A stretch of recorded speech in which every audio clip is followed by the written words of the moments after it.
Welcome. Welcome to your reading. Today we will be looking at what your spiritual gifts are, how to unlock any psychic gifts, as well as any messages from the spirit realm. These have been my greatest purchase. I'm going to be using these all year long. Anyways, so today we have 4 piles to choose from. You could either be gravitated towards the back of the tarot decks or go off of the tarot card corresponding with that group. I wanted to use these. These are the Tarot. Say that 10 times fast. And I shuffled each card out of the deck and corresponded with each of the piles. But I originally wanted to just choose the pretty ones, so I wanted to show you which ones I really liked. So look at how cute this deck is. Now it's just the major arcana, but still, they're so fun. Okay. Alright, anyways, I'm gonna put a picture up just in case you wanted to meditate on those on the photo. But with that being said, we're going to get into the reading, and starting off with group number 1. See you then!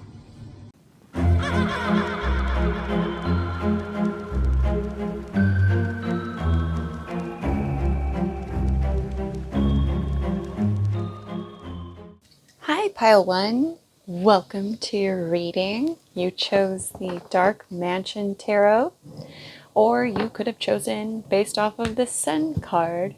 I'll put that over here. So first, let's find out a little bit about what's behind your spiritual gifts, psychic gifts, and so forth. I want to grab from my Saints and Mystic tarot deck to find out a little bit about kind of like an archetype of you. Ooh, let me take one. Oh gosh, okay. Ooh, okay. King Solomon. Ooh, that is cool. We have Legacy. From the Gateway to the Liminal Spirits,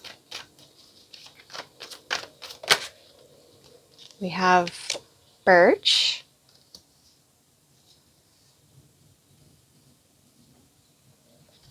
And from the Wild Unknown Archetypes, ooh, that came out real quick, we have the Mother. I see with this Sun card here, so here we have the little voodoo, but it looks so happy. And the thing with this is that it can be used with light and protection and purity. I think in the movies it's often portrayed as something more nefarious, but with this Sun card, it's going to highlight to me that you hold a lot of light, and there's some kind of purity in your energy. In some ways it's like you're this purifier. You're like the air purifier that goes around into places. And I see it's like being in your orbit, being in your aura. It offers a lot of protection. I feel like either you are a very positive person, or maybe you just frame things in a positive way. Like, you don't have to be like super like bubbly and positive, but maybe you're just very future oriented thinking and like, okay, this is how we can move forward, or let's focus on this. So you're not really hung up on darker shadow aspects. So I do feel a sense of like happiness and joy, maybe even childlike, the way I'm looking at this little doll, like a child's doll. There's some level of vulnerability. I see the heart, kind of like wearing your heart on your sleeve. So this may be why people are very drawn into you, with that kind of light that you carry. Yeah, with the sunflower usually represents like some kind of purification, so or like detox. So something about being around you is like it's like a detox for people, is what I'm hearing. Um, yeah, there's just some kind of openness about you. Maybe you are into voodoo, or maybe you have like your own little altar, um, a shrine, if you will. You don't have to, but maybe for some of you. Now, I am really fascinated by the King Solomon card. That is a powerful card, and as it says legacy. Immediately, I'm drawn into. First, I notice this light coming in. So just like our sun, you're just this shining this light onto situations, and I feel like your soul is ancient. Like you are an old soul. And what I mean by that too is like maybe you've just incarnated so many times. So you've accumulated a lot of experience, a lot of wisdom, or it's either that or maybe it's been a while since you've incarnated back on this planet. Um, because with that ancient energy, it's like you were around in these ancient civilizations. So maybe that's hitting on something. Maybe you always felt like you perceived things quicker than others, or I don't know. There's definitely some depth to you. There's definitely some depth to your character as well. So he was considered the magician king, and he was the third and last king of the United Kingdom of Israel. And he was regarded as Israel's greatest king, bringing 40 years of peace and prosperity. So this is interesting because it's very topical right now with what's going on with the war. And so maybe you do have some ties to Israel in this lifetime. Maybe you have some family or friends or just some sort of connection or ties to Israel. So I'm like, ooh, this is too soon right now. Or maybe that's also why you've incarnated on here. Because I feel like when we're dealing with these large scale devastations and wars, it's like the people that show up on the planet during these times are just as crucial and helpful. Um, so I feel like you're some kind of light worker coming in. So moving on, he had such incredible wisdom in his reign. He was regarded as like one of the greatest magicians and exorcists of all time. Um, with his energy, he let's see. So he could travel in the astral world, and he'd be inhabiting spirits, like with jinns. They're like those dark genies, the Djinn. He would use his magical seals to protect against them.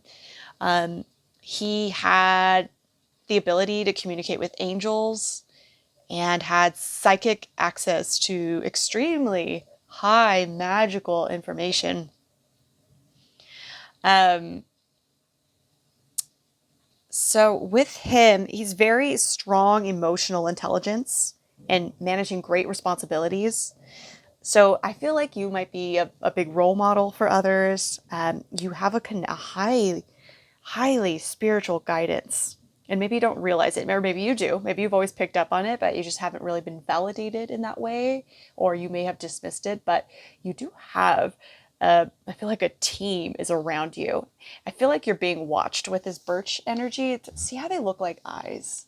It's like these eyes are on you and they're hidden. Maybe you're not, it's like it's in the unseen realms. There's a lot of eyes on you because you feel like such a big, powerful energy that they're kind of watching like, what are they going to do? What are they doing? What are they going to do next?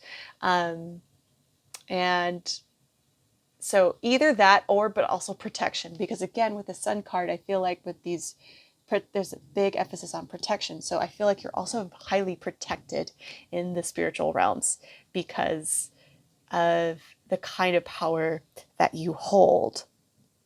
Um, yeah, I think you just have a big like connection, cosmic guidance is what I'm hearing. You could be a teacher. You could be very focused and driven. Um, strong emotional intelligence and connection and communication. But you also have this nurturing quality because see with the mother card, and it's like this nest here. I also see the snake. It's like coiling. So with this, I feel like there's this nurturing quality about you, and you feel very balanced, and you might be very benevolent figure as well. There's like I'm hearing a mother's love, so it's very nurturing. That feminine quality that we embody, it's like it's just this warmth, like you feel at home. And I'm hearing that there's this life-giving energy, especially there's no surprise with the sun card here. It really just talks about that warmth that you give off for people. I just realized it wasn't recording when I got all of this. Dang. I'm like bummed because it was so like serendipitous how they all came out. So I'll walk you through what happened. We had the solar plexus card come out. The solar plexus chakra. It's radiant illumination, which is funny. The solar is literally corresponds with the sun card here. Then we have the ninth chakra. Ninth chakra is harmony, harmony and idealism. Also golden energy. So we just see a lot of gold coming in, divinely protected is what I'm hearing. You got the detective card. So it's funny because last reading I did about what is special about you, it was like everybody was getting this card. So this card has been stalking me. So this is about great powers of observation and intuition. Then we got the addict card. Helps you recognize and confront addictive behavior. And then for the tarot, in response to this, we have the page, let's see, Page of Swords, the Five of Wands, and then the Emperor card. What's funny is the Emperor, look, if you notice here, look at how similar these are. That's no surprise. Extremely powerful. Extremely powerful. And these were just to clarify these. And then the back of the deck was the King of Cups. With this ninth chakra energy, this connects us to a higher purpose. Maybe you felt like, oh, I'm meant to be doing more with my life, or you just maybe had a strong pull or desire to like you had a strong purpose or that you had a strong direction. Whether you did know where that was going to go or whether you didn't, you may just had that insatiable desire to just like I have to go here and I don't know why. And so with that kind of golden energy, I'm seeing this like inner power that you have with that ninth chakra too. It's like it acts as a doorway between our physical bodies and the higher planes of consciousness. So it's connected with truth, wisdom, oneness. It's considered the soul star chakra. So it's above our body. It's like right above the head. And it shapes our destiny. So yeah, I feel like you have a very strong access or like a direct line to higher realms of consciousness.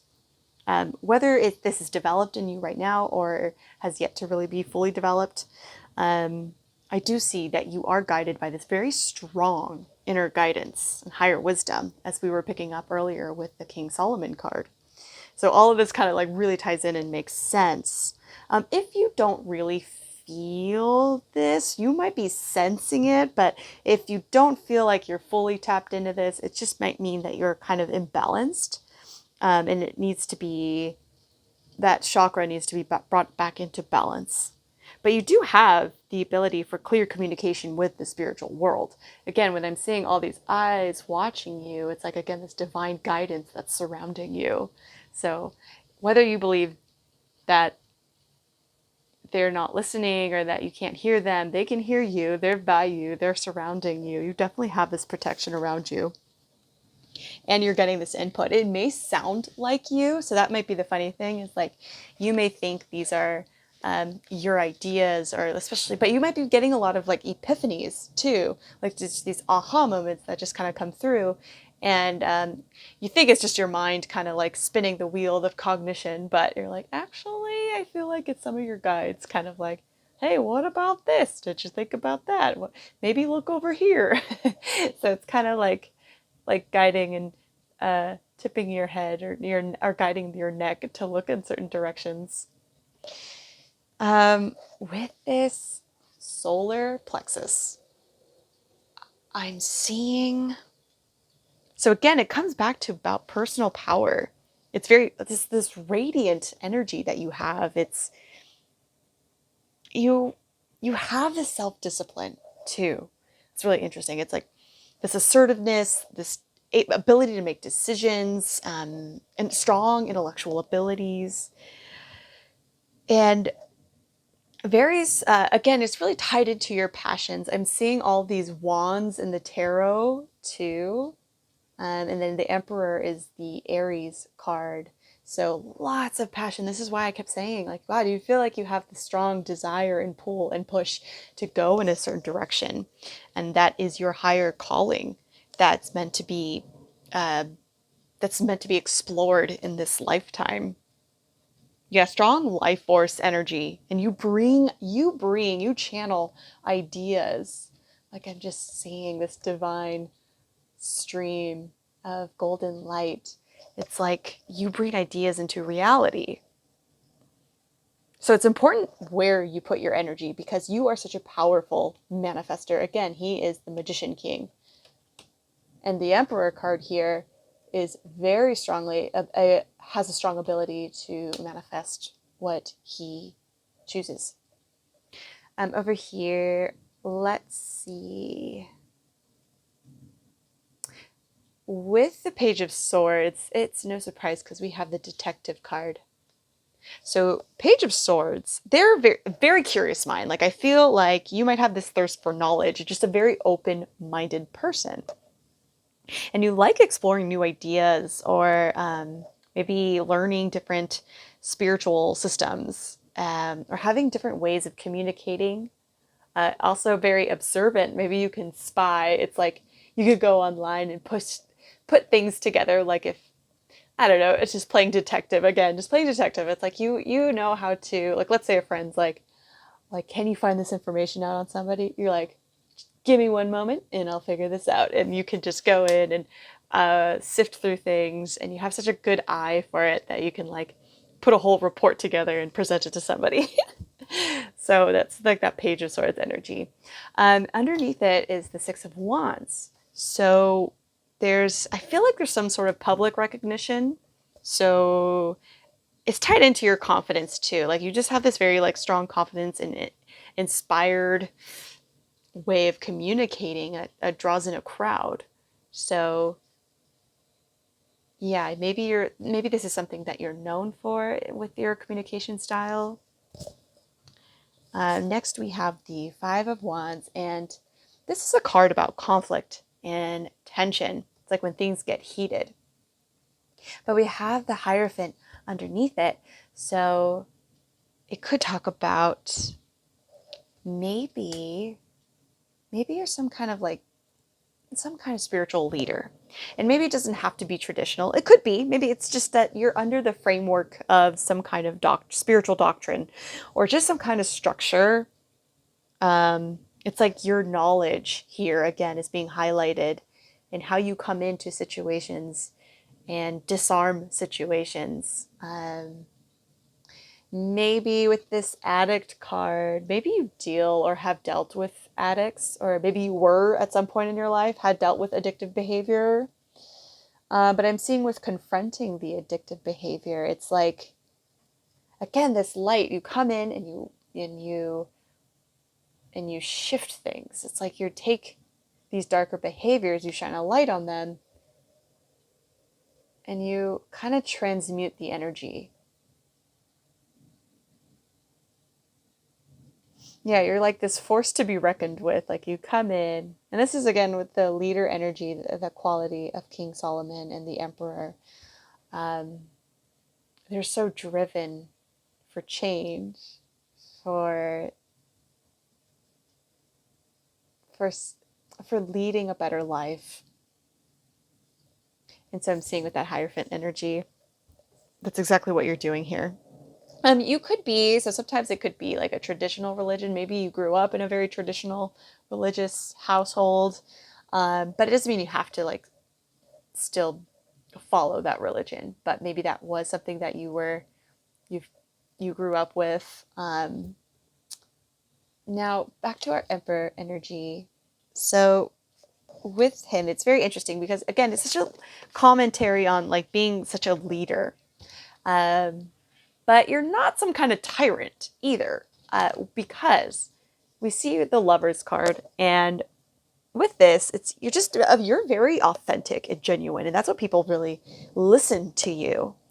And you're very, I feel like a strong values, strong belief systems, and articulating your belief systems, because again, you have this cosmic guidance that comes through you, probably through the crown chakra. But again, it's or just more so in your gut. You have strong gut feelings, is what I'm getting with you. Um, and then yeah, but another thing was it's like you just harmonize energies, especially with this Five of Wands, this conflict, this tension. It's like you, with your wisdom, you come in and harmonize things. You have a strong connection to your feelings, your emotions, because we have the King of Cups here, very compassionate, very empathic. And that's why it's tied into your wisdom again. And so you lead with that, you guide with that. And you can, yeah, the Temperance card is about patience. So very patient leader. Um, and it's like you're alchemizing. See how she's pouring from one cup to the next, one vessel to the next. It's like just getting the right mixture. So you know what the right words to use, how to smooth tensions and conflict. But you also inspire others because of your value system. And why I see that is we have the Page of Wands. And again, very curious, but passionate, youthful energy, just like our sun here, very youthful, childlike, open-minded. Um, so it's that charismatic coupled with that emotional empathy. I mean, that is like the perfect blend to have this kind of energy. So that's really special. I love that. So next, what I want to do is I want to find out what is your hidden psychic gifts.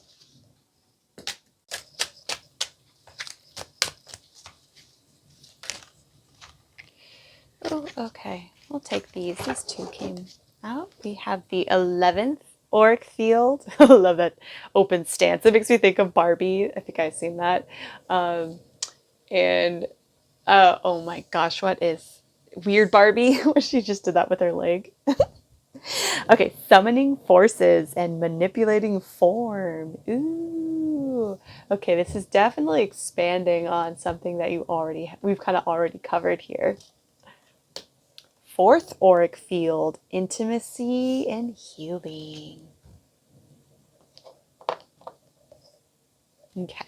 Let's get an archetype card to find out what hidden psychic gift you have yet to unlock. Virgo, let me get another card. So some of you may be a Virgo. Of course, you don't have to be, but it could just be Virgo energy. But I love this peacock energy because very showy. I mean, it's like everyone's staring at you, public recognition, like this queen-like energy. Ooh, okay. Wow, we got a few. So we got Scorpio. It's Scorpio season right now, so some of you may be Scorpios. But also it's just this intense energy, intuitive energy. Again, very... Scorpio deals with a lot of like the shadowy, mystic realms. Famous! Oh, stop. See, we have legacy, famous. Okay, CEO. Wow, okay. Some of you might be entrepreneurs. you could also be on stage in the limelight, have some kind of public platform. Earlier we were seeing like public recognition. So yeah, something about you feels like a lot of people have eyes on you. So not just the spirit world, however, saying the birch has eyes on you. I feel like in general, a lot of people have eyes on you. So that might be a confirmation for somebody. Maybe too, maybe you're right now, you're like, this is not me at all. Well, this is talking about what you have to unlock. So maybe that's something in your future that's coming its way. So let's find out a little bit more about what that is. And let's also get a evolution of the soul card to find out what hidden psychic gifts you have.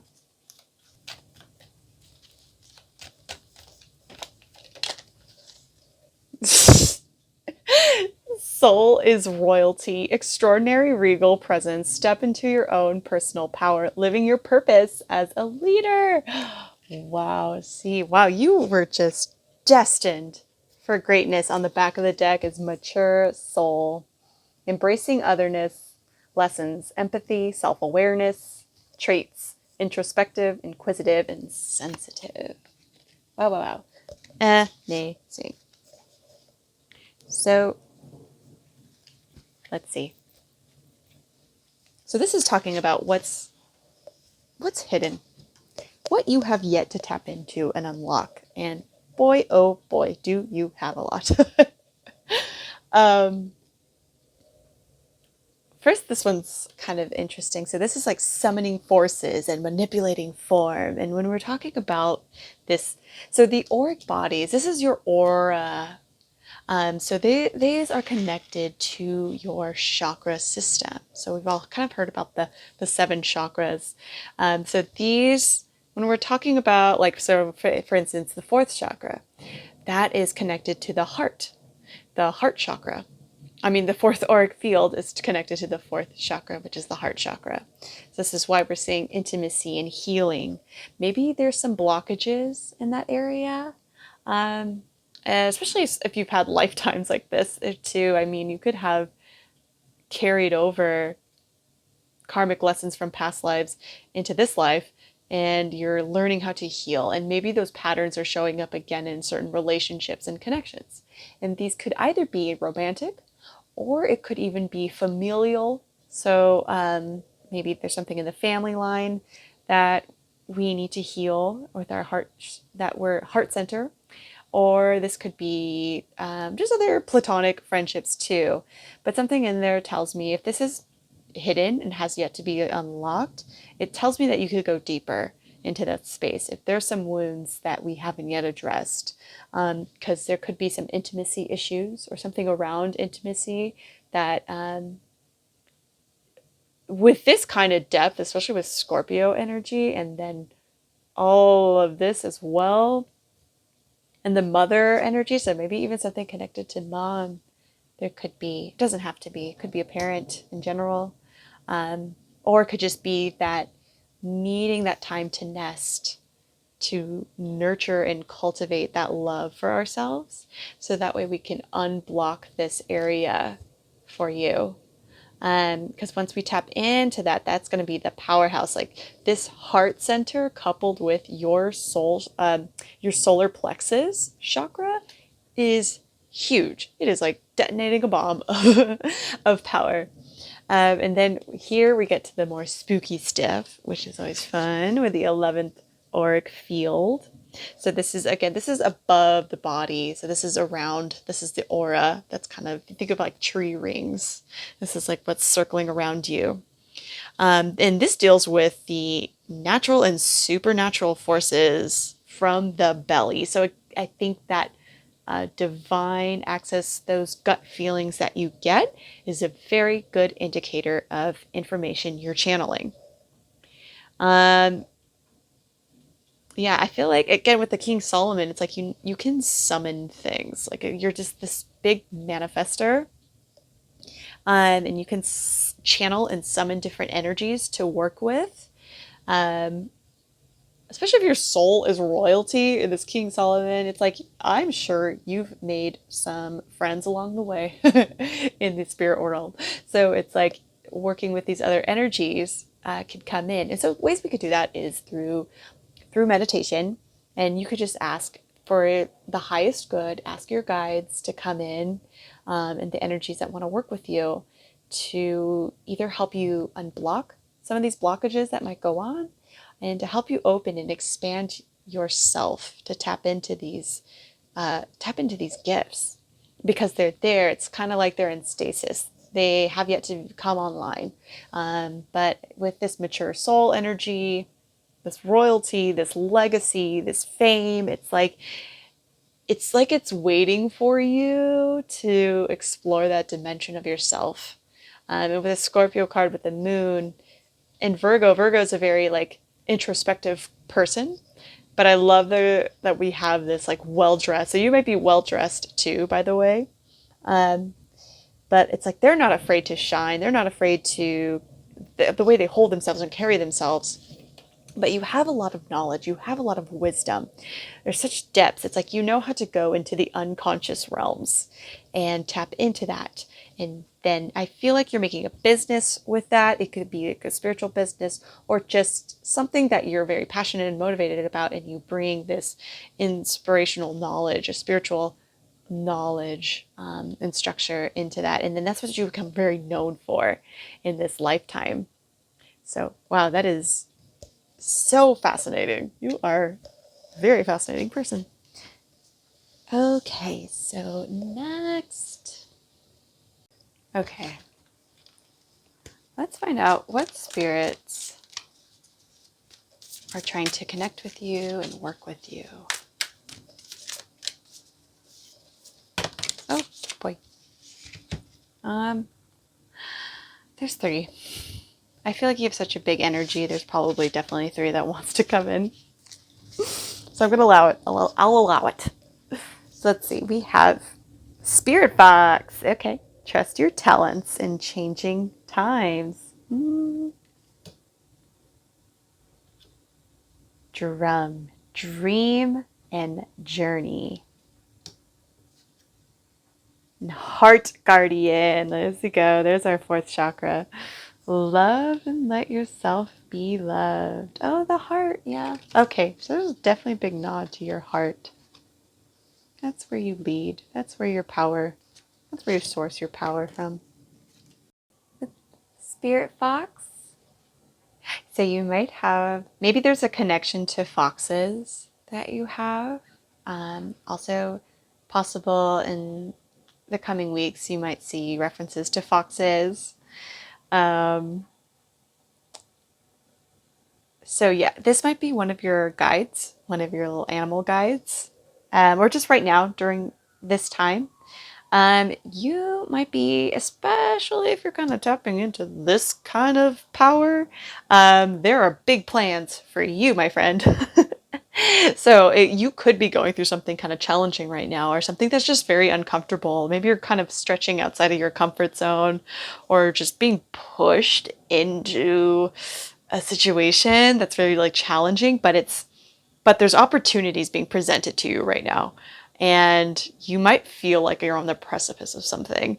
So the fox energy is kind of coming in to have you really trust in your gifts and know that you are in this for a reason. There's a purpose that you are going through this. So if there's any kind of like imposter syndrome, just be like, no, that's just your ego. Like expand outside of that. There's more in your energy that's being awakened and opened up at this time. We have the drum. Now this is all about like kind of reminding me of shamanic journeying.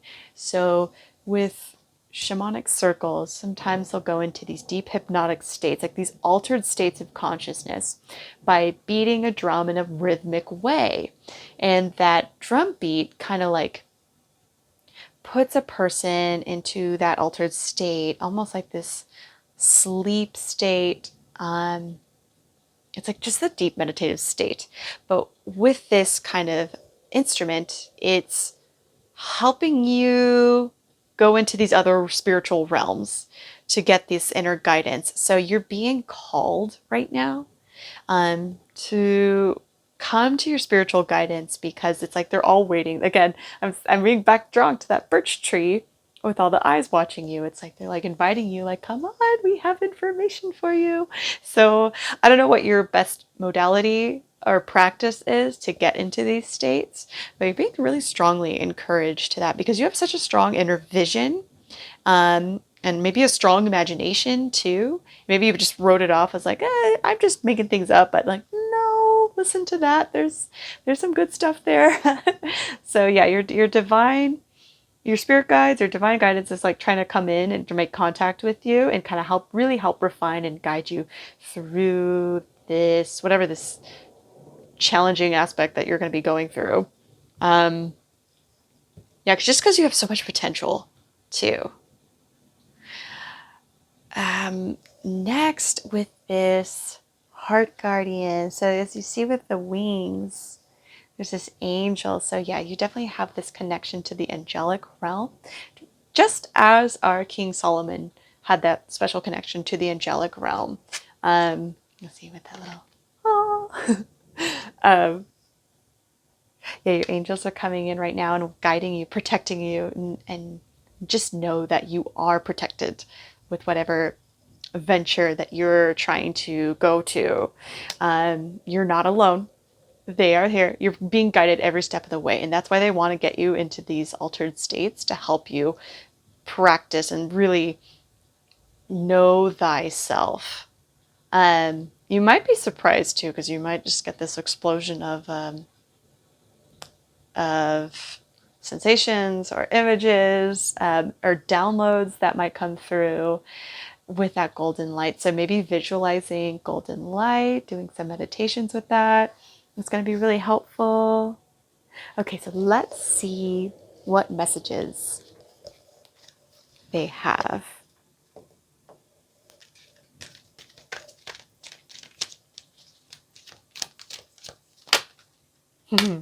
We have the owl, and this is about deception and wisdom.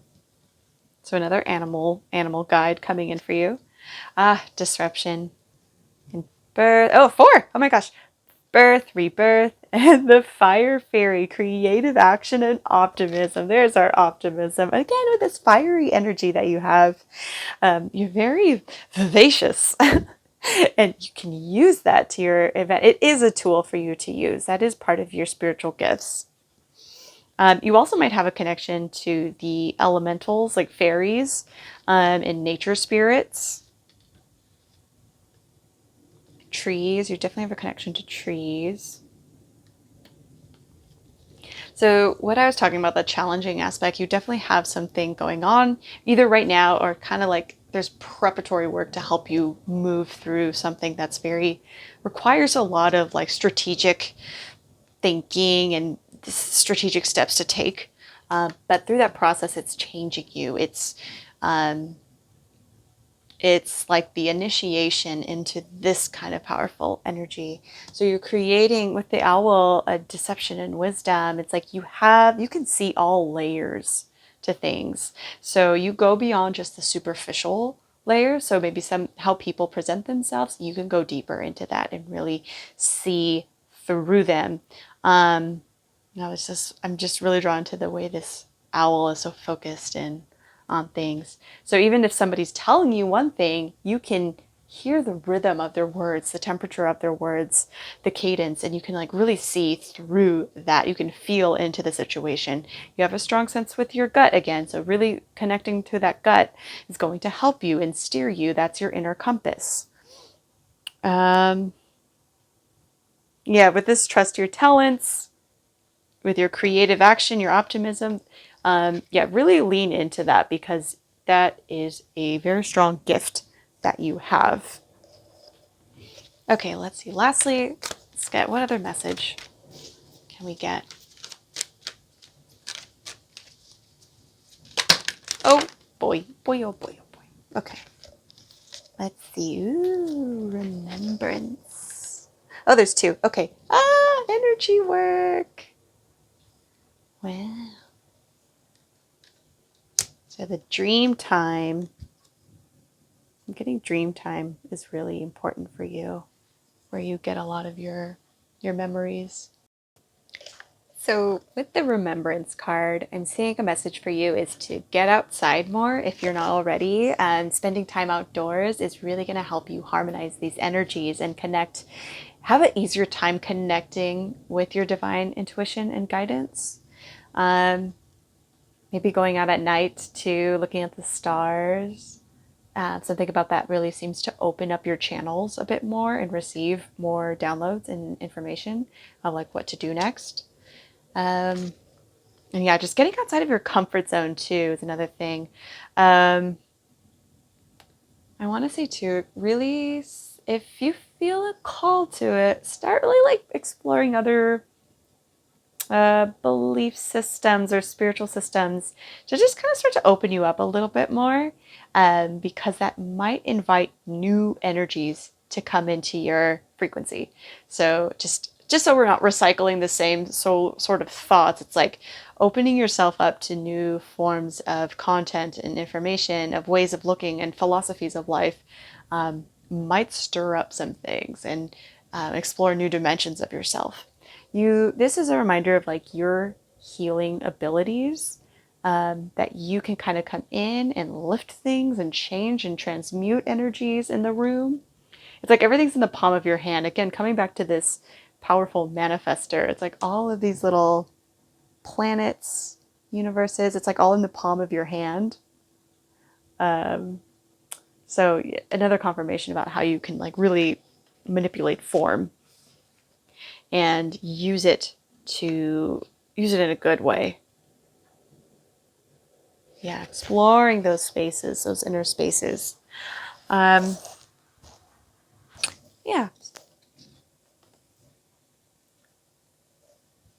Yeah.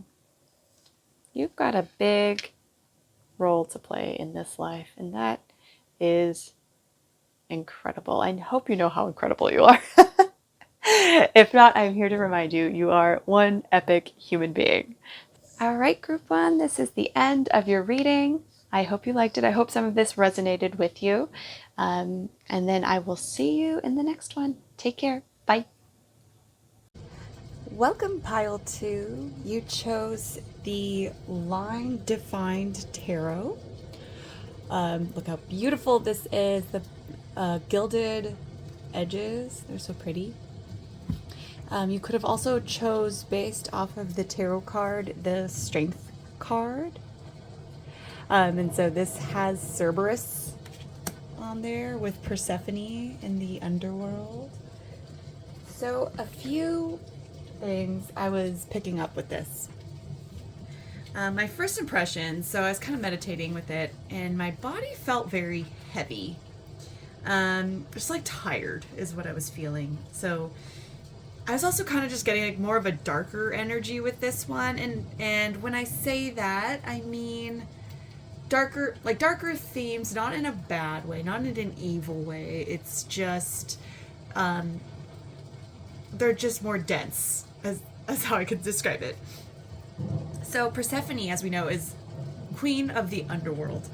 But she's also the goddess of spring. So there's this dichotomy within her energy. So there could be something there with your energy where maybe like exploring darker themes, but you also have this lightness to you. And maybe that's like this contradicting, polarizing thing. And your dichotomy with your gifts or just your whole energy. So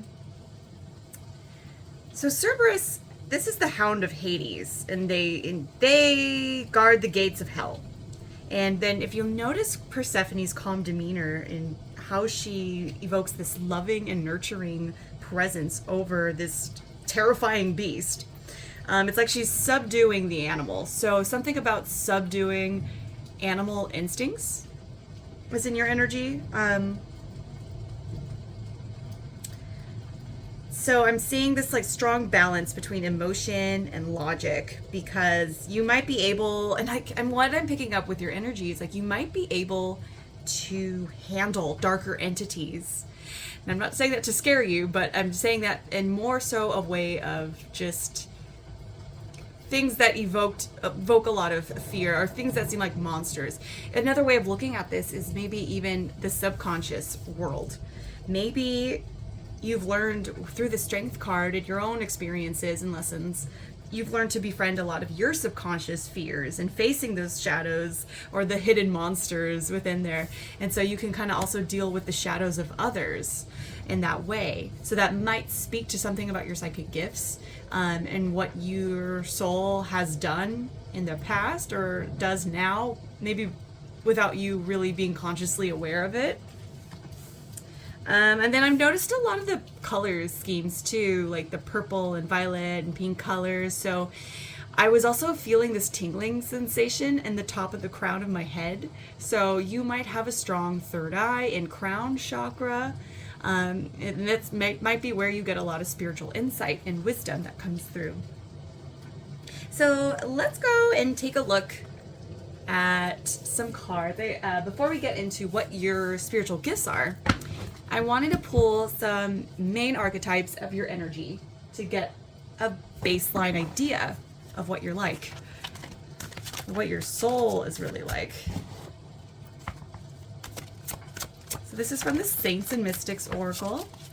Oops. Okay. Ooh, nice. You got Plato, student of the universe.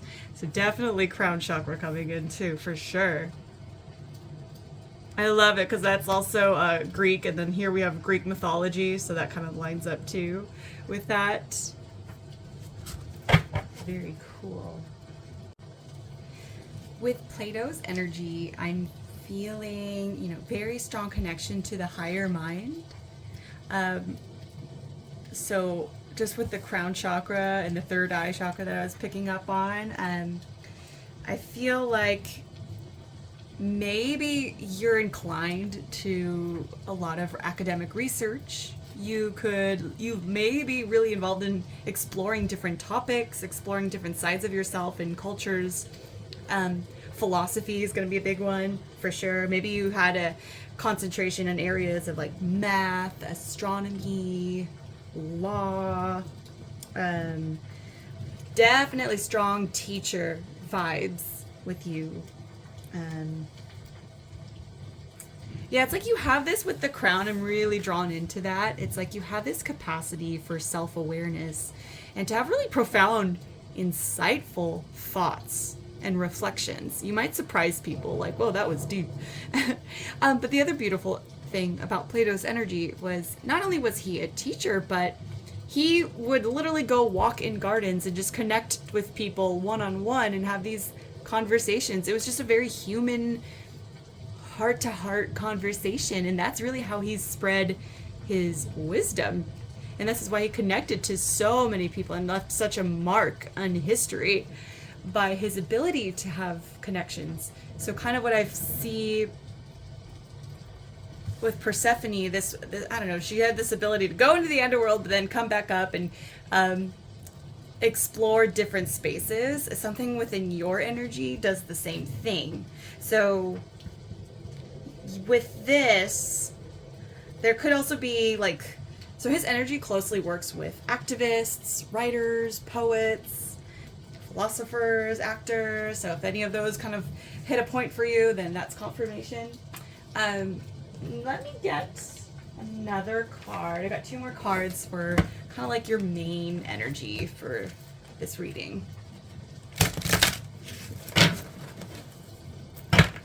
Sorry if my voice is kind of croaky. I've been talking a lot and had a few intense days the past few days. So, okay. So let's see. This is from the Liminal Spaces Oracle. I think I said that right. Ooh, Belladonna. Look at the colors too of that. I'll put that here, or I'll put that in the middle here.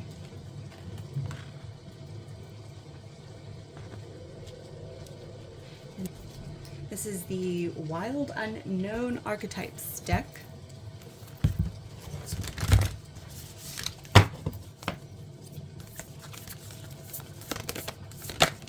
Okay. Ooh, the forest.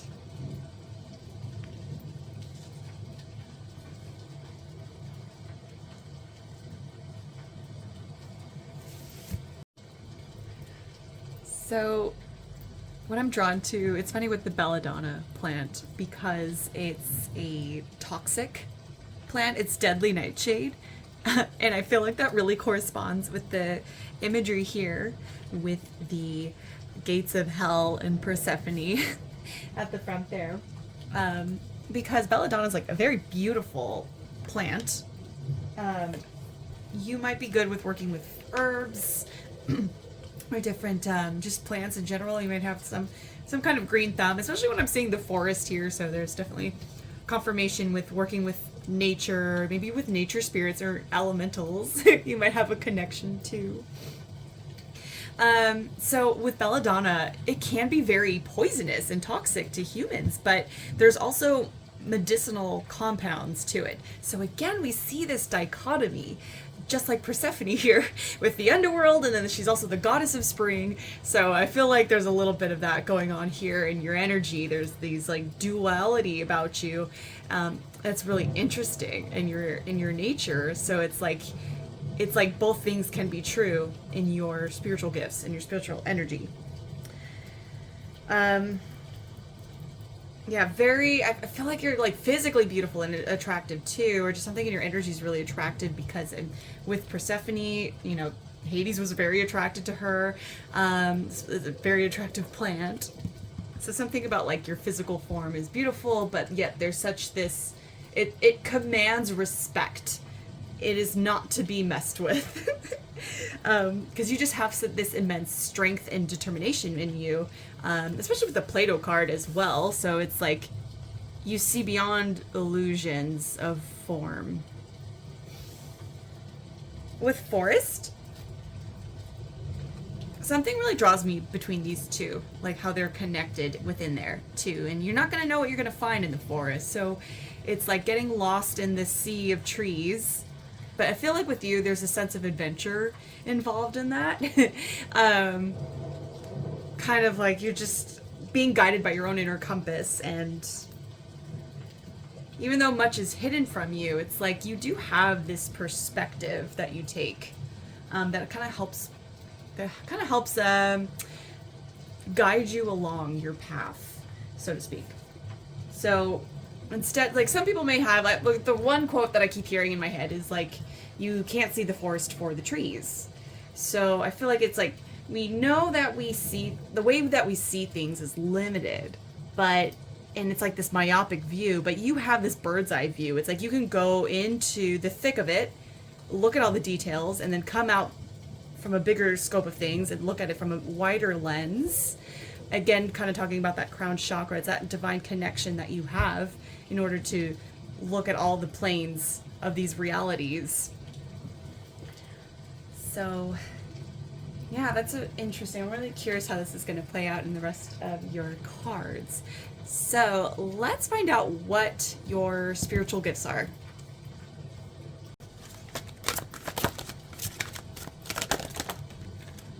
Oh my gosh. Okay, well this definitely came out, which is metal element, deflecting negativity and transmuting positivity. Wow. Okay, I feel like these want to come out. I'll keep them. So, your spiritual gifts, we have 5th auric field, guidance and expression. And then we have 2nd auric field, emotional exchanges and sensitivity to feelings. Let's see, oh, there's that light. Oh. Okay. This is from the Beyond Lemuria deck.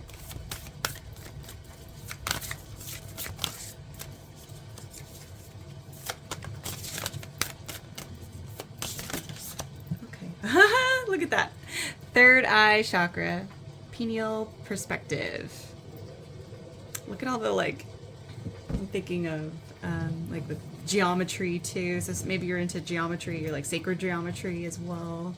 And with Plato's energy, he was into studying forms. So that could be some confirmation for you. Okay.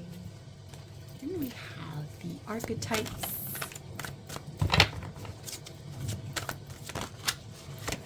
Your spiritual gifts.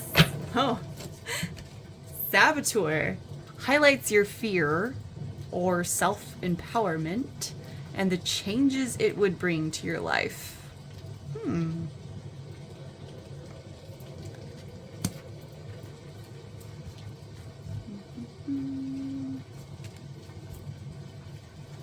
then lastly, we're going to get from the Soul Evolution deck. Okay. We have life path number 1. Trailblazer, leader, pioneer, risk taker. You do better working on your own. A true romantic deep in your heart. You also have Path of the Heart. Path dedicated to romantic love. Main life lessons will be heart-based on Earth to obtain emotional wisdom. Okay, so I see a few things coming in that we were just talking about.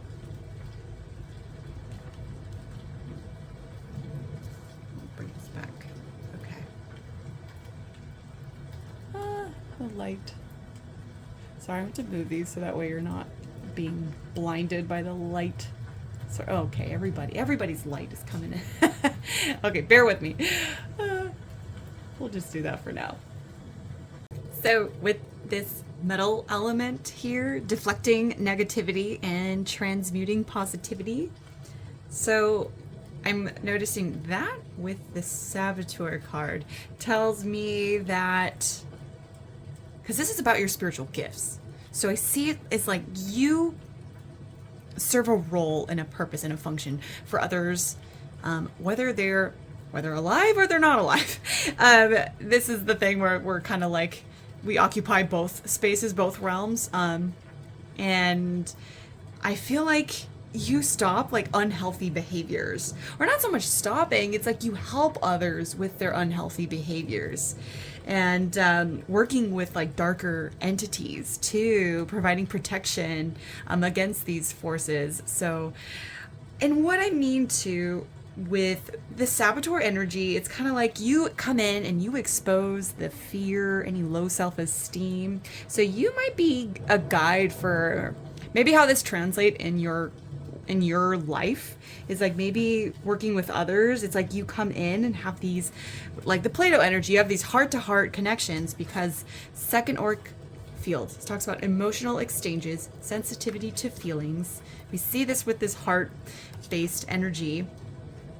That's how you connect, and you use your heart energy to get into the thick of the forest here and tease apart the parts of the self that need to be looked at. But it's like you offer this emotional guidance and counsel.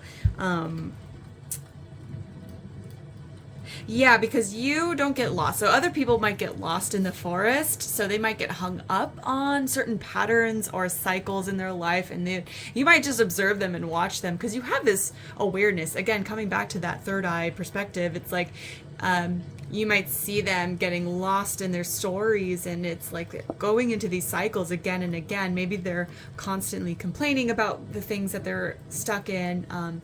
They can't see a way out. But maybe that's where your counsel comes in, and you probably even like not fooled yourself, but you probably were like, wow, did that come out from me?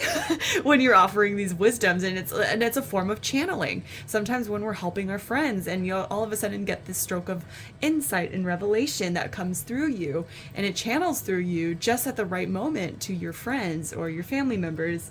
So you have a very strong ability to do that. And I feel like with this darker energy that's around you, what I was saying at the beginning of the reading, it's like you have this ability to hold space and be in that darkness with them, with others. So you might be that friend that can have difficult conversations with.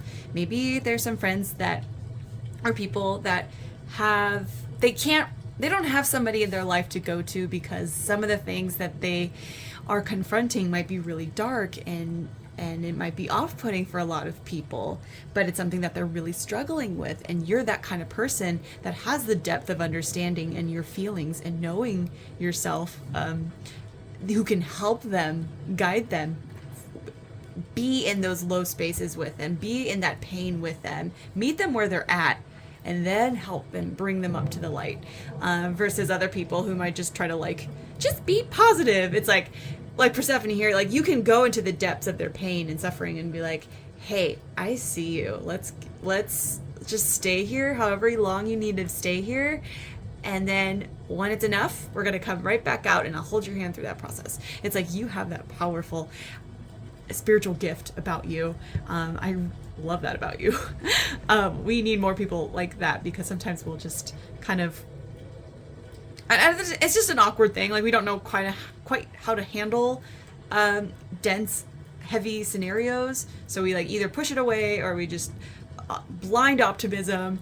But sometimes it's like you do need that realist to come in to see the person for them.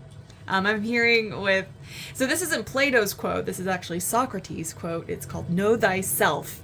And so Plato was a student of Socrates. So I feel like when you're meeting these people, it's not just them, it's also you. It's like it strikes a chord with you and maybe the experiences you've gone through. You know what it feels like. You know what it's like to sabotage certain connections or maybe opportunities because you didn't believe in yourself and that was something you had to gain, and you moved through those tough circumstances and experiences and gained this wisdom through that process. And so now you can be that guide and light for other people who are struggling to see that and have that perspective. So, fifth auric fields. I'm getting with this is that you do have a lot of spirit allies around you, and you may not realize that because they psychically they share wisdom through you. So you're kind of like the vehicle, that transmission of these downloads, and then that's what comes out of you. So that's why you're a good guide for others. It's like you have this connection to these spirit allies that are working with you. So that's really cool. I like that. Third eye chakra. You have a strong imagination and intuition. It's like you can transcend beyond the mind. And so this is at the beginning of the videos talking about different states of consciousness, moving through different dimensions. It's like you can move through these spaces. And that's how you obtain this wisdom. And it's like you're bringing in maybe some ancient wisdom too, but it's just kind of been lost. And you're bringing this into form, into this earth. It's like you can transcend duality without judgment. Your mind's capable of holding two things to be true. And that takes a very well-developed mind to understand that.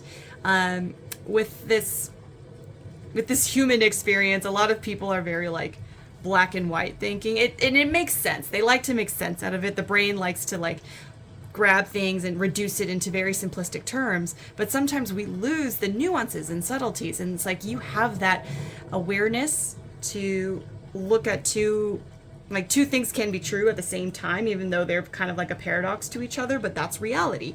And there's more comfort in knowing that. And that's how you process your experiences with that with keeping that in mind. So I would say pay attention to any thought patterns that come up. I feel like you get downloads a lot.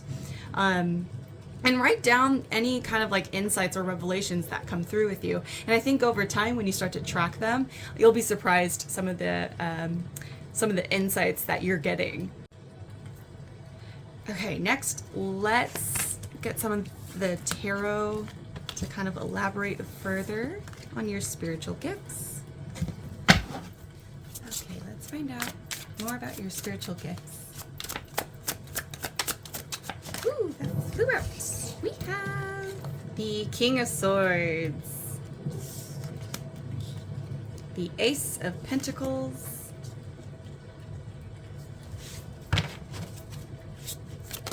okay, the Knight of Swords, lots of mental energy. Okay. I want to get one more.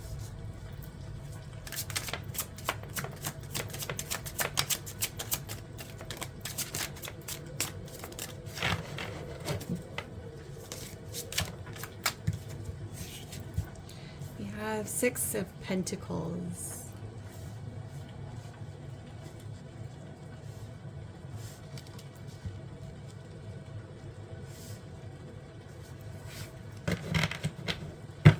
And then I'm just going to clarify these, but I'll speed through that part so it's not an eternity of a reading.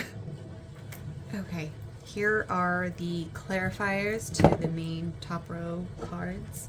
So, with starting off with the King of Swords, your confirmation that you do have a very strong mental mind. Maybe you spend a lot of time in the mental realm. Maybe you spend a lot of time like over intellectualizing things too, but I don't say you would overdo it too much. It's just you might have that capacity to kind of be a little more left brain. But what this tells me, there's a lot of mental energy here with the swords. You may have a claircognizance, which is clear knowing, where you get downloads and information, and it might feel very natural to you, like that just feels like a thought. But and that's the funny thing with, like, I had to discover this with myself. It's kind of a journey to uncover that, because I was like, I thought that was just thinking. But sometimes it's like you'll get these really fully fleshed out formed ideas that kind of come through to you, and then you're like, ooh, okay. And it's like you're just pulled and you guided to. Maybe you do write things down a lot and you're like having these complete thoughts and forms of writing these essays to yourself or journaling. But that's that download, that psychic download that you're getting, that higher mind connection that you have that flows through you so easily.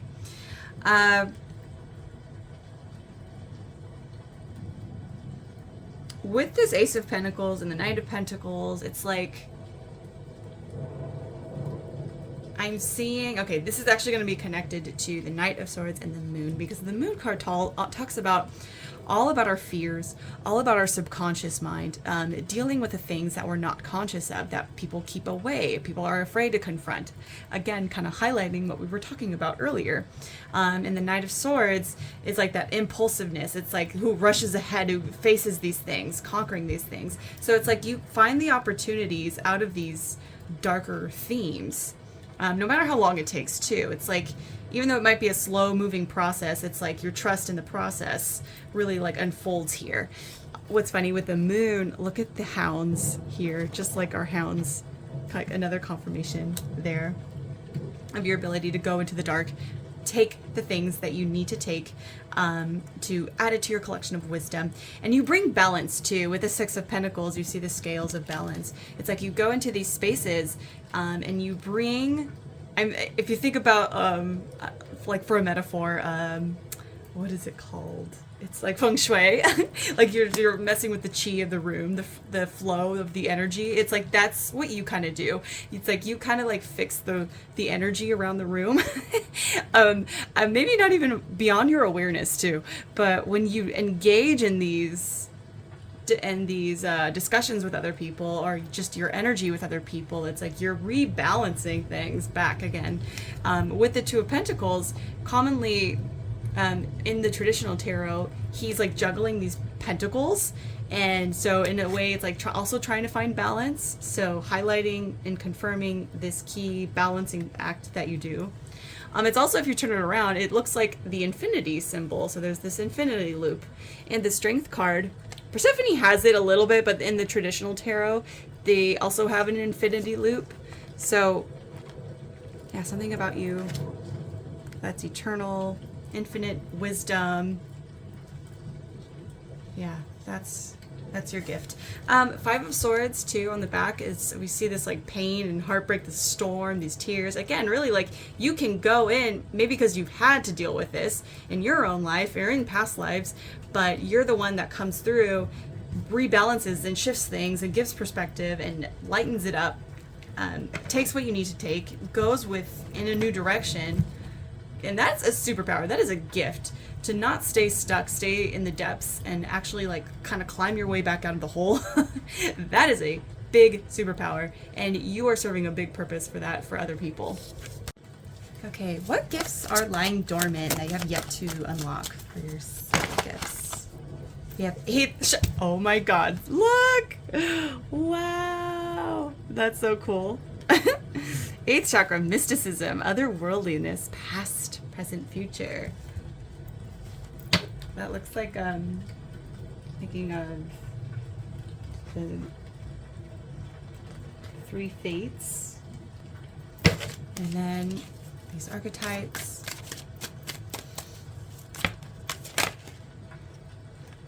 Ooh, something's coming out. And that too. So we have wounded, trickster. Oh, that was something I was about to say. That's so funny. In the forest earlier on, I was like thinking about it. I forgot to say it.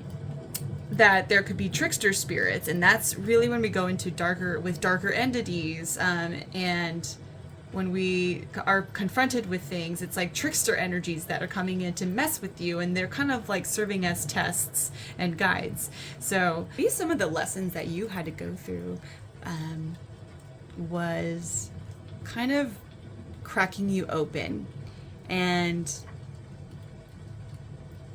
that's going to be the bigger wisdom and the higher like perspective to take, is to see the lesson and the growth out of that. And it can be extremely hard, especially with certain traumatic experiences. It takes quite an ordeal to get to a space to finally say like, oh, okay, that one hurt, but here's what I got out of this, and here's what I was able to take from this experience. So there's this trickster energy that operates underneath that, and maybe you got kind of like derailed or taken off the path a little bit. Again, with that forest, it's like you're taking off the path, you don't know where you're going. But what it was doing, it was kind of like cracking you and stretching you open to take in these other perspectives, these higher perspectives, connecting you with these other energies too. With this mysticism and the otherworldliness card, I do see, if you choose to explore that route, it is available to you. And you can go beyond timelines. I'm just thinking Loki, the series Loki, and he goes into different timelines. So maybe look into, if you're open to studying this, I think it's a great way to really push the limits of the human mind to understand what our concept of time is. And it really, you start to play with the boundaries of the box, right, of the way that we see life. And so when you start to play with those boundaries, and it really starts to stretch the imagination, and then you kind of get these new energies coming in and invite them in, and then they can like give you deeper insight, deeper revelations. You can see, it's like past, present, and future all in the same room. They're all together, and you can like kind of shine a spotlight and to see what you want to take out of that. I feel like I keep hearing like timeline jumping, timeline hopping. Let's get you another card. I want to get the evolution of the soul, and we'll find out what have you have yet to unlock.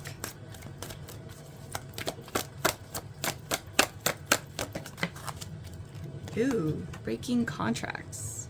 Contract, stop serving your growth, freeing yourself from a soul contract, altering your divine blueprint. Okay. Maybe that might be a blockage right now to your psychic gifts. Maybe there's something right now that you're dissolving. Could be, if there's a connection in your life that is maybe tumultuous and rocky and like it's breaking apart, there might be something in that you're dissolving these contracts with these people because you need to go to a different direction and fulfill certain roles in this life.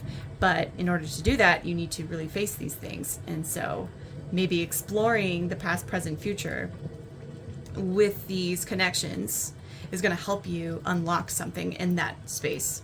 I want to get one more just to give a little more idea.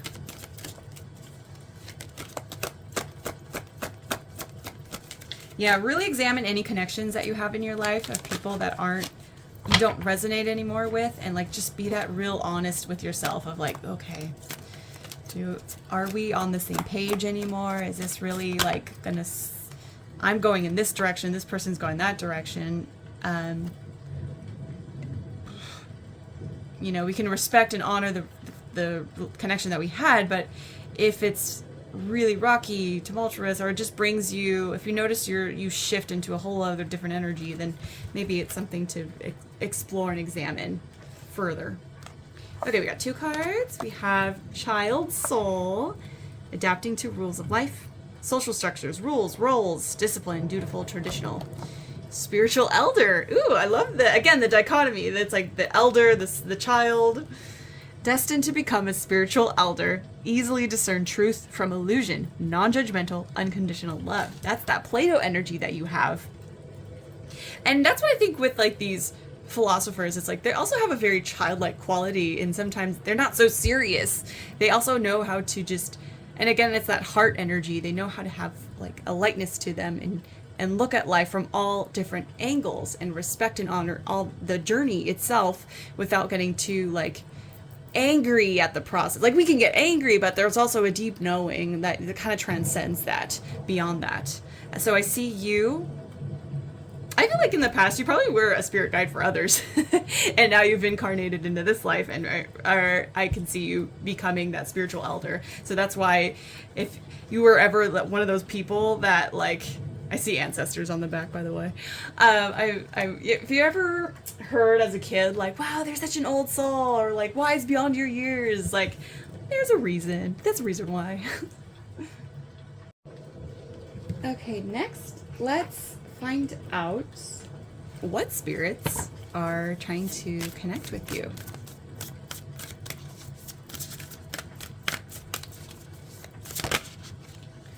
We have the eagle, see from a higher perspective.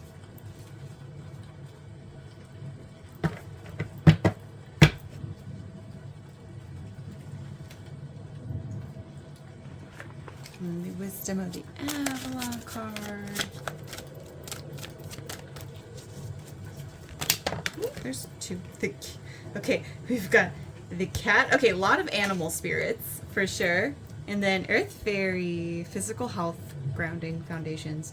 So definitely the fairy realm. I got a little bit of that with the forest there too. And then the plants and nature spirits, the elementals were coming in. So you definitely have a connection to animals and the elementals. So I will put those here. And then find out a message. Oops. Transmission. Yeah, this is the downloads we were talking about.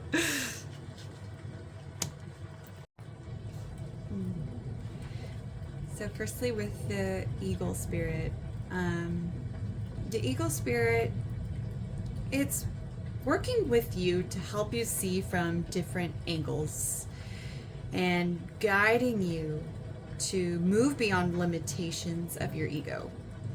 And it's just like the how the eagles will fly over the forest. It's like that, again, that bird's eye view of seeing what's going on, expanding and zooming out.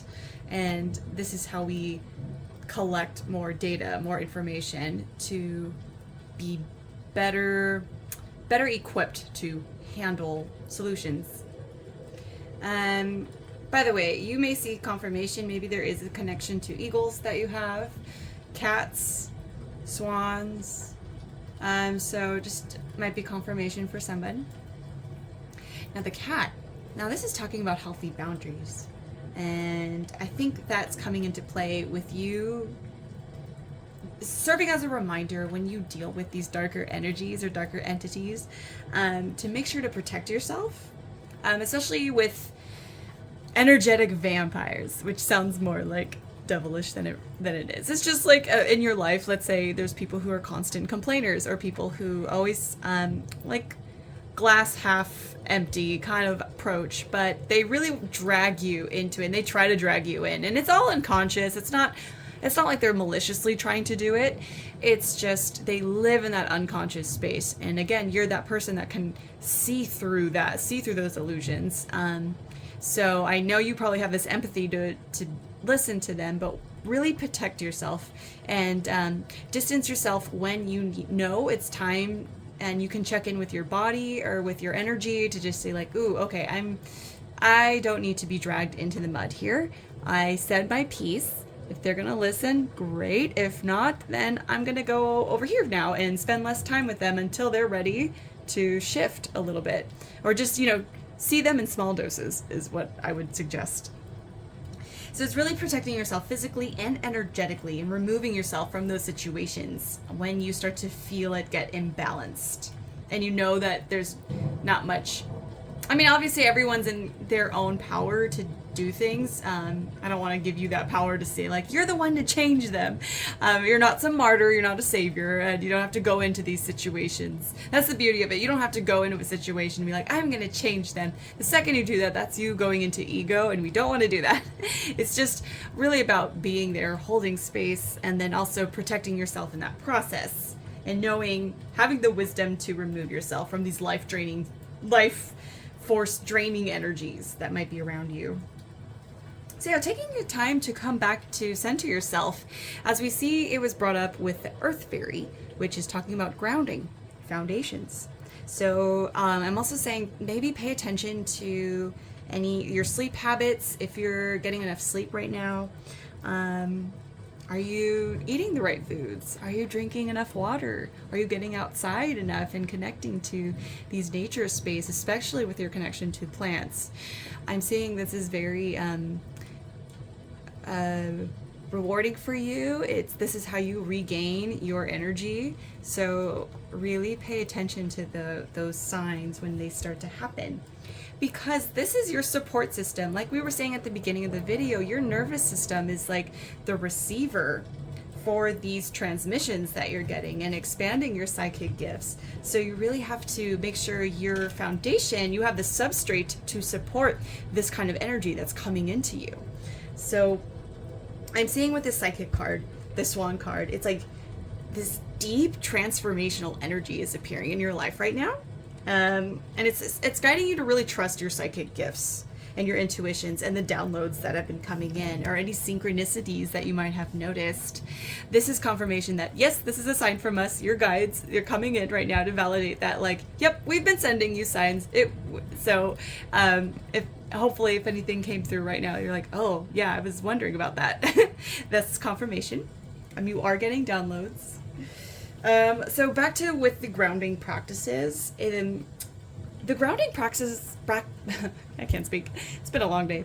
The grounding practices are a way to anchor in these new frequencies that are coming in. So because I feel like you're a strong tie to education, it's like your energy is helping future education. It's like these energetic transmissions, think of them like packets of data.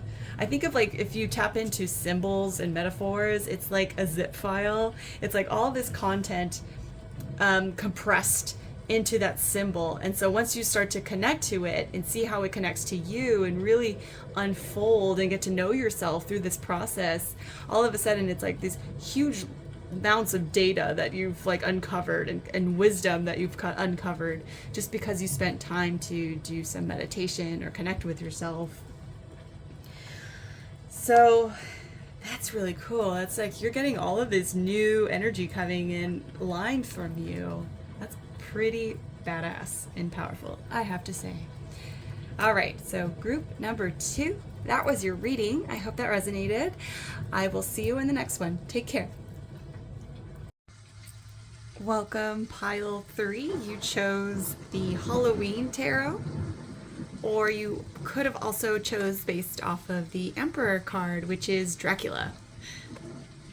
So first thing I was picking up with your energy, because I want to touch on this part and touch on your major aspects, your major archetypes, because that will play into your spiritual gifts.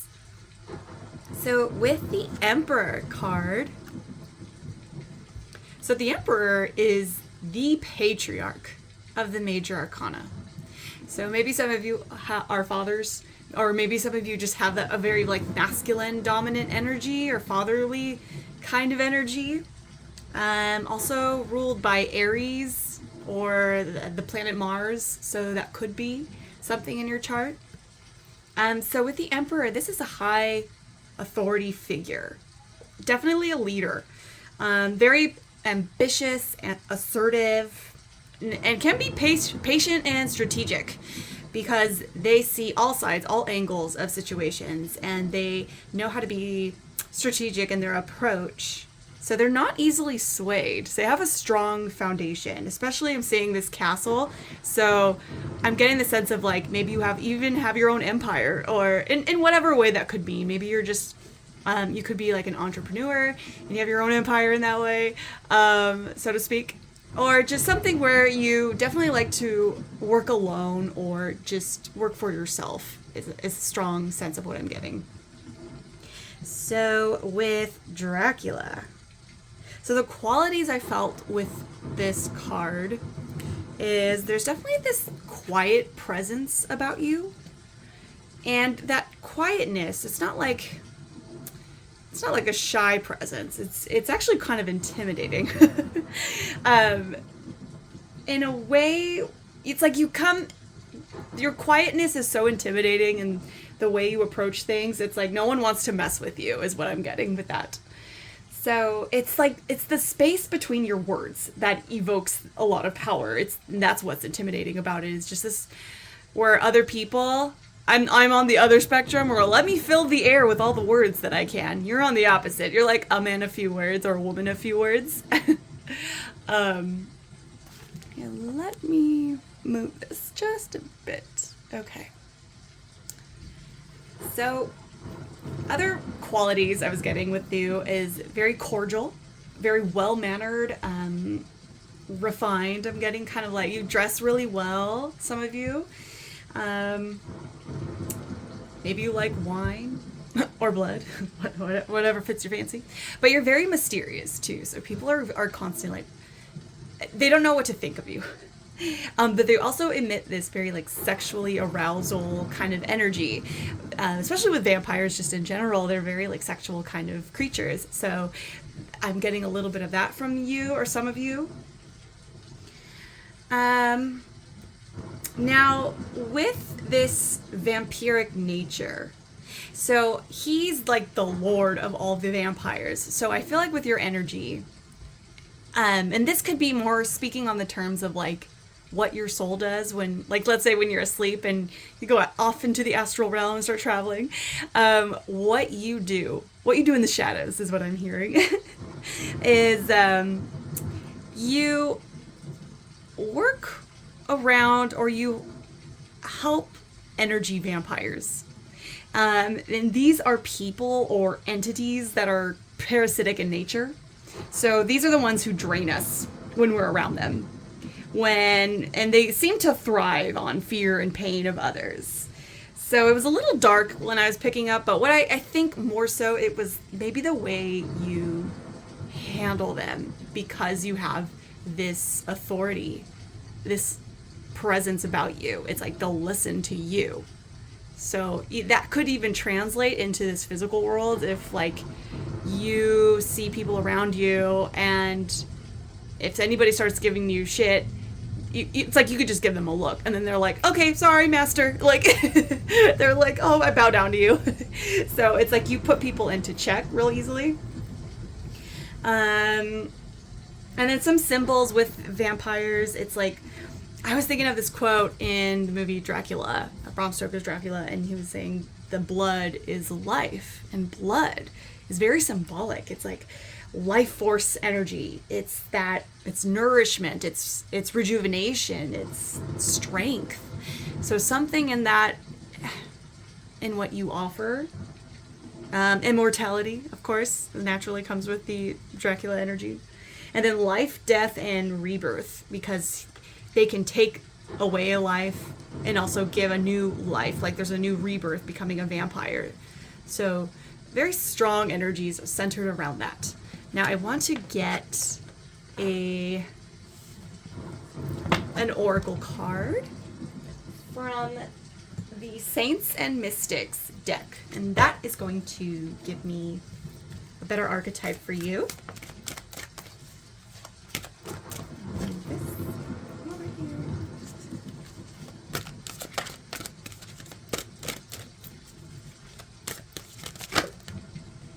We have, Isaac Newton, Discovery. Okay, that is interesting. I like that one. And then I'm going to grab from the Liminal Spirits Oracle. Okay. We have Crystal.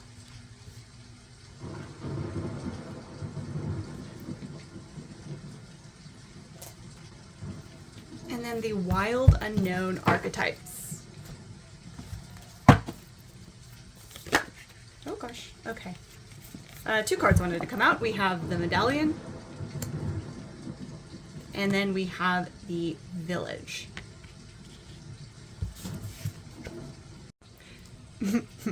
Okay, firstly, I love how saucy they make the Isaac Newton in this. It looks like Edward Collins or something. Like a sexy vampire. It's kind of got the same vibe, see? That's really funny. It's like, well, Isaac Newton, we couldn't use his real image. We wanted him to sell it up, sex him up. Okay, anyways, so starting off with this card, what I'm picking up from you is a very scientific kind of mind. I wouldn't be surprised if you work in the sciences.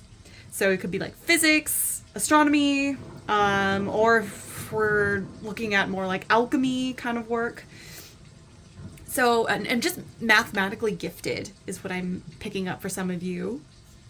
You could be tapping into universal laws or formulas, like cosmic formulas. It's like you have a way of instantaneously understanding complex concepts. It's like maybe some of you work in the science field and like conducting research, writing research papers. Maybe that could be confirmation for some of you. But Isaac Newton also explored esoteric mysteries. And he just had this insatiable drive to unlock the secrets of nature. So there could be something in that realm of the two. I mean, especially if you're here, there's probably an interest in the esoteric. But it never surprises me when someone's also just very interested in the scientific realm, because the two are seeking truth. They're seeking knowledge. They're seeking wisdom, just kind of coming at different angles of it. Now, you also, with the mystical side of Isaac Newton, you could also be into numerology, astrology, like I said, alchemy. You could see numbers a lot, synchronistic numbers like 333, 1111, 444, or maybe there's a certain sequence of numbers that connects to you, and you always just seem to look at the clock or look at license plates or look at different, I don't know, just whatever numbers come in, and it's always the same one for you. There's definitely a big emphasis on study, education, your intelligence too, so that might be something you just really enjoy doing. Now, I'm also noticing this. It makes me think of Pink Floyd, Dark Side of the Moon. So maybe that's an album you really like or enjoy. Now, I was just thinking with Newton, he had the third law of motion, talking about for every action, there's an equal and opposite reaction. And then that made me think of karma. Because karma regulates the reactions to our activities. So there just seems to be an emphasis on natural law. Like your energy is really drawn to that space for some reason. I'm not sure yet. Maybe in this reading we'll unfold a little more about why that is. So now I like that crystals showed up, because crystals, I mean, beyond just the new age, like healing and meditating with the crystals and those kind of properties, they also are quite often, like especially with quartz crystals, are used in technology and electronics. You could be in the material sciences working, and you just might be really drawn to crystals themselves. Maybe you work with crystals. Next, I was noticing this prism, because the other thing Newton was known for was how light converted into like that prism effect, the rainbow effect. So the way that it's like that light refraction. You could be maybe like studying optics. Um, hmm. Okay, what I'm seeing is it's the way that you decode and deconstruct highly complex information. And that's like the way you filter information is highly it's just highly unique is what I'm seeing. And with that moon here, now notice how we have both of these showing the moon. It's like you bring illumination to a lot of people, um, to whatever spaces that you're in. It's like you just bring a lot of like light in and you illuminate things. It's you put all the pieces together for people and it's like, oh, the aha moment. They're like, oh, that's what that means. Okay. Like people may go to you a lot to like help them figure out and sort through difficult problems, and this could be even just more like in school. I mean, maybe in life too. You're kind of that serve as that point of person. Um, Now, I was also noticing how he's holding his glass of wine, so maybe you like wine, but we know it's blood in that sense. And he's holding or kind of levitating here a representation of light. So I'm thinking with blood and light, there's something too. I feel like Christ consciousness, something sacred and holy about that, like literally a step away of talking about the body and blood of Christ. I feel like so. I don't know how that's going to play out, but there's something in there that feels meaningful, and so I'm going to just plant that flag there and see if it comes up later. Now, with medallion, first thing I noticed is with this medallion, look at the Ankh symbol that Dracula is wearing. So there may be some ties to ancient Egypt, like immortality coming through. And with the medallion, it represents an amulet or like a talisman. So some kind of sacred object. So maybe there's something that you own that's been passed down. I'm getting with the village card that maybe it's been passed down generationally with your family, like an heirloom. It maybe not even a physical object. Maybe it could be just like some kind of energetic tie passed down within the family. But I am more specifically getting an object with the medallion. So again, kind of coming back to materials, like something about the materials that you work with, because materials hold consciousness. And it's like the objects that you hold, they're embedded with unconscious energy, and it's the vibration of those objects. So there's something in there that, I don't know, I'd be interested to know if there's anything that you have that you can think of that might hit the nail on that. And maybe you're just not aware of it. You're like, oh, I just always had, this is my lucky so-and-so. Like, this is my lucky crystal I always bring around with me or whatnot. And unbeknownst to you, it's like, it's actually holding this unconscious energy within it. And it's in some ways assisting you. So that's really cool. Okay, let's get out the tarot and see a little bit more about your spiritual energy.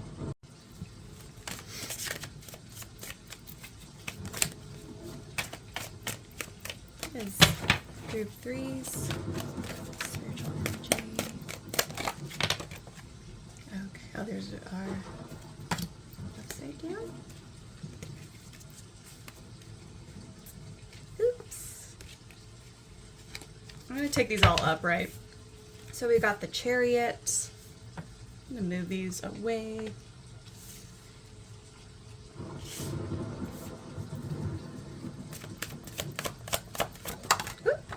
We got the Two of Imps, which is the Two of Wands.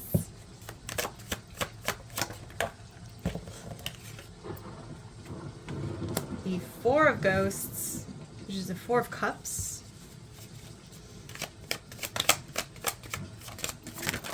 Okay, 2 cards, 1 cut. Oh, 3! Okay. Oh my god, okay. Fine. All right, we're taking all.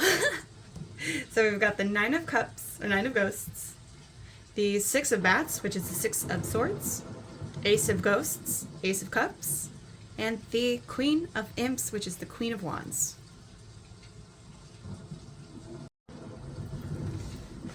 All right, so I noticed first, the major arcana that came out of all this whole spread here is the Chariot. Now, the Chariot represents movement, having a sense of direction and purpose. Six of Swords really emphasizes movement. So something about your like spiritual energy, it's like you have this self-discipline and like this strength of character, and it's like you're steering this ship. You're the captain of the ship.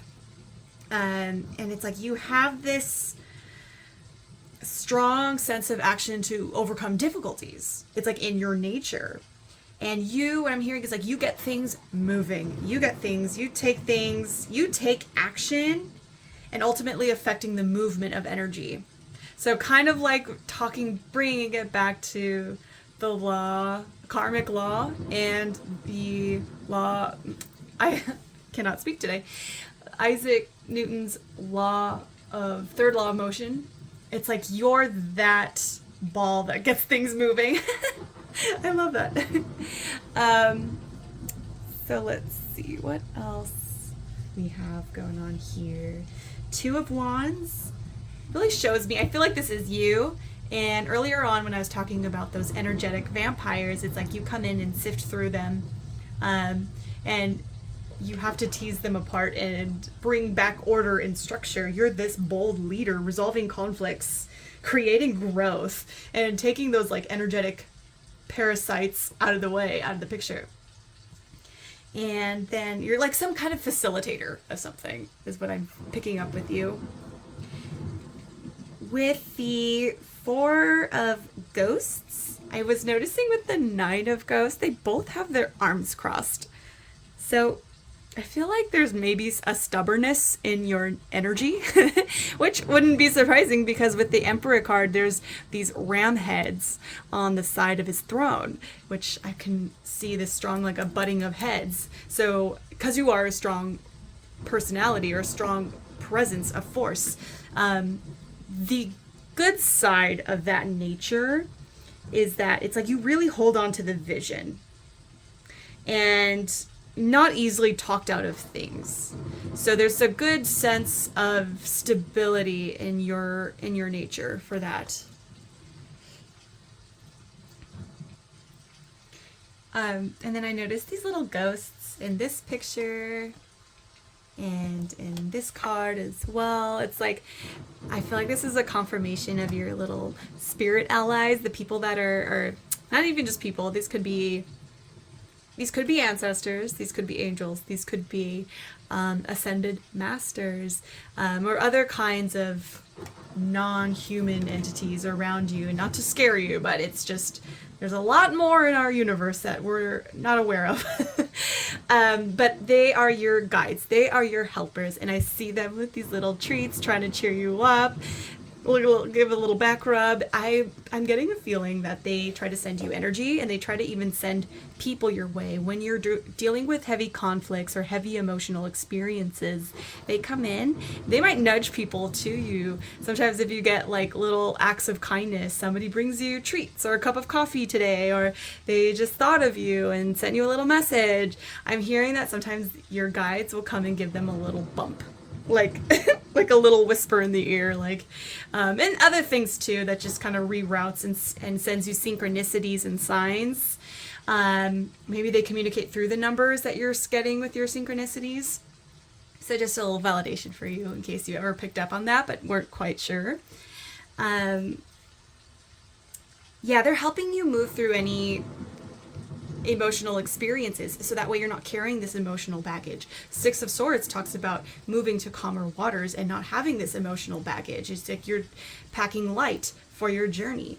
With the Nine of Cups, it's this wish fulfillment. So I see you driving. This is all telling a story about kind of how you have to move through these spaces, and you reorient your focus to notice, to look at the future, to see that you want more of this comfortable life. And I see that with this little, it's like a little castle in the distance, or like a home.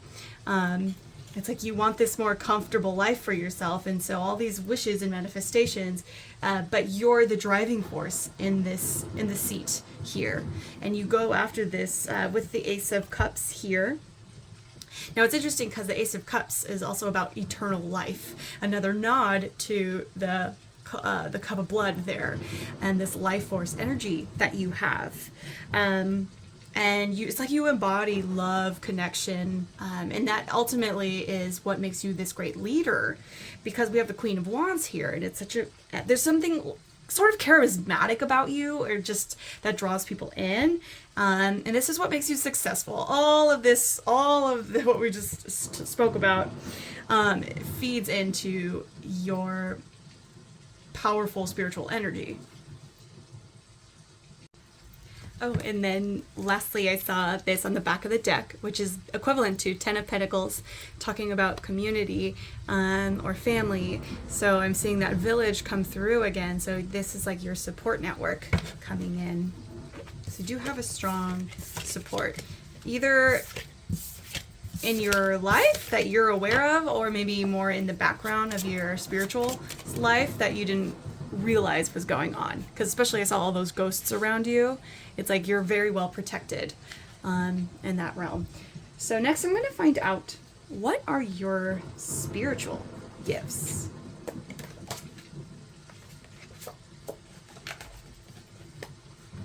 So let's see.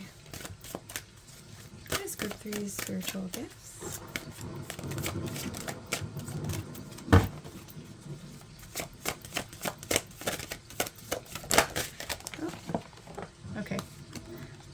Okay, you got the whole thing.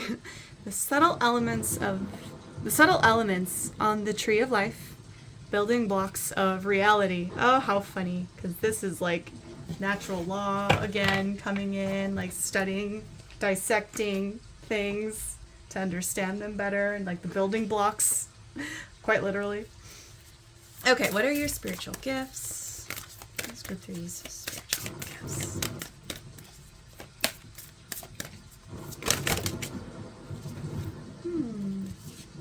We have Earth. Nurture nature. There we go. More nature coming in. We're studying nature. Let's see. Now some of the archetype cards. What are your spiritual gifts? I've got the Fool. I want to grab one more. Taiwan. Oh yeah, that makes sense. Look at that. Spotlights your positive, seductive qualities. That's what that Emperor card. Because I was saying, both of them with their little sexy sexual arousal, like I was saying, like you have that in your energy. Okay, and the Fool, fearlessly revealing emotion, helping people laugh at absurdity and hypocrisy. Okay, and we'll find out, what are your spiritual gifts? This is the evolution of the soul.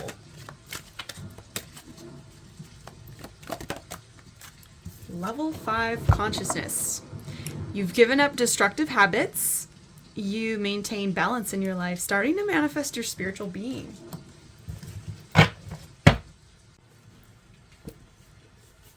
Okay, it's interesting how we have trees here, both of them. With the subtle elements on the tree of life, building blocks of reality. I'm seeing with this tree, it's like the state of oneness, the state of unity consciousness. It's interesting. I think that's kind of where I was kind of touching on that a little bit with Christ consciousness, with that blood of Christ, the light. It's, if you think about, if you look beyond the words, the meaning, what that conscious state was talking about is that state of connection and oneness. It transcends any kind of separation. So there's something like fundamental within this energy that's guiding your spiritual gifts. With the Earth card, I'm seeing, I feel like your lower chakras are going to be playing a bigger role in your spiritual gifts. So that covers the root chakra, which we do see roots here This is all about security and family and like your foundation. And then we have the sacral chakra, which can be about creativity, but also your sexual energy, as we see with this Don Juan, that like Dracula or handsome Isaac Newton. And then we have the solar plexus, which is all about your power, your sense of self and direction, your go-getter kind of attitude. And so that I see all those three are kind of like working in tandem in your spiritual gifts. And with the building blocks and the earth card here, it's like you have this understanding, or you have this desire to understand the fundamental nature of reality. And you understand cycles. It's like the death and rebirth, the ebb and flow of life. I wouldn't be surprised if you get a lot of visions and downloads when you're in nature, if you're walking around or camping or hiking. Because I think you just notice a lot of patterns. And that's somehow tied into your gifts. What I was hearing is that you are a tree in many people's lives, whether in this realm, the Earth realm, 3D reality, or in other realms, because you just have this grounding presence with that Emperor energy. It's a strong center, and you have this thing about discipline and structure, and it's with the basic building blocks, and then we're seeing these materials, as we're seeing with the materials over here. It's like you're creating structure, you're creating form. You bring chaos into order. And then I'm also hearing like periodic table of elements too. Again, just the fundamental building blocks. So that's what's really special about you, is that your spiritual gift is being that container. You're like the physical container for a lot of things. It's this discipline and structure, and it ultimately means more freedom. If you think about it, you're not as scattered and all over the place. Being less chaotic, you have more time to get things taken care of, and then it kind of opens the space for more exploration. Rather than having the energy pulling you in all these sorts of directions, you come in and you're like, here's where this is going to go, this is what we're going to do. It's like you're that physical container for guiding the movement of energy. And you can use your sexual prowess to your advantage here. Not in a shadowy way, because that's being emphasized here. Level 5 consciousness, you've given up destructive habits. So we don't want to use that energy in like manipulative ways. We want to just understand the power that we hold and yield, but use that in the service of good. Your ability to use humor in things. I feel like you might have a dry sense of humor too. Or just the way you're kind of charismatic with your speech, because you do deliver jokes pretty well with that. But yeah, I feel like you also are getting, maybe you're just kind of starting your spiritual path, or maybe you're just kind of waking up to it a little more and seeing kind of beyond this. Maybe you're studying more topics and getting more into metaphysical subjects. Just like, it could just be out of sheer curiosity. You're seeing some parallels there with like what we've learned in some sciences, and you're like, oh hey, that kind of sounds and touches on some things I've learned with more mysticism. And so there could be something there about you going through this current stage of your consciousness that is going to the next level here. So interesting. So let's next find out what your hidden psychic gifts are that you have yet to unlock. Okay. What hidden psychic gifts do you have? Hidden psychic gifts for group number 3. Oh, okay. We have fire element. So give me that Queen of Wands energy. Fire element, regeneration, and transformation. There you go with that cycle, the life and death cycles. Then we got the 7th chakra. Look at the tree roots again. All of these trees coming in. Spirituality and connectivity.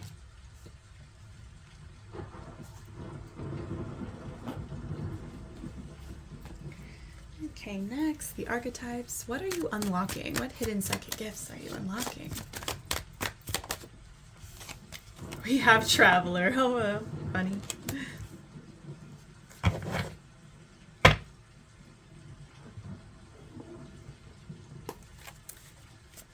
And this. Oh. Ooh, hidden blessings. Find the blessings in the struggles. Grow and expand beyond the limitations. Be grateful for all life experiences.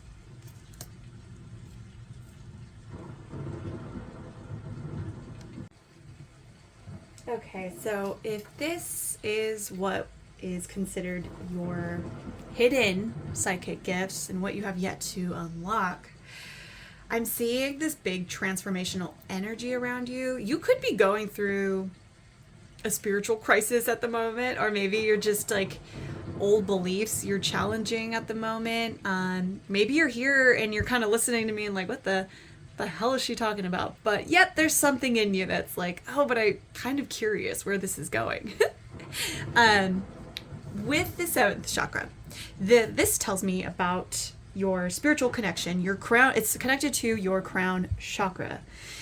And this deals with transformation too. How strong is your connection, your spiritual connection?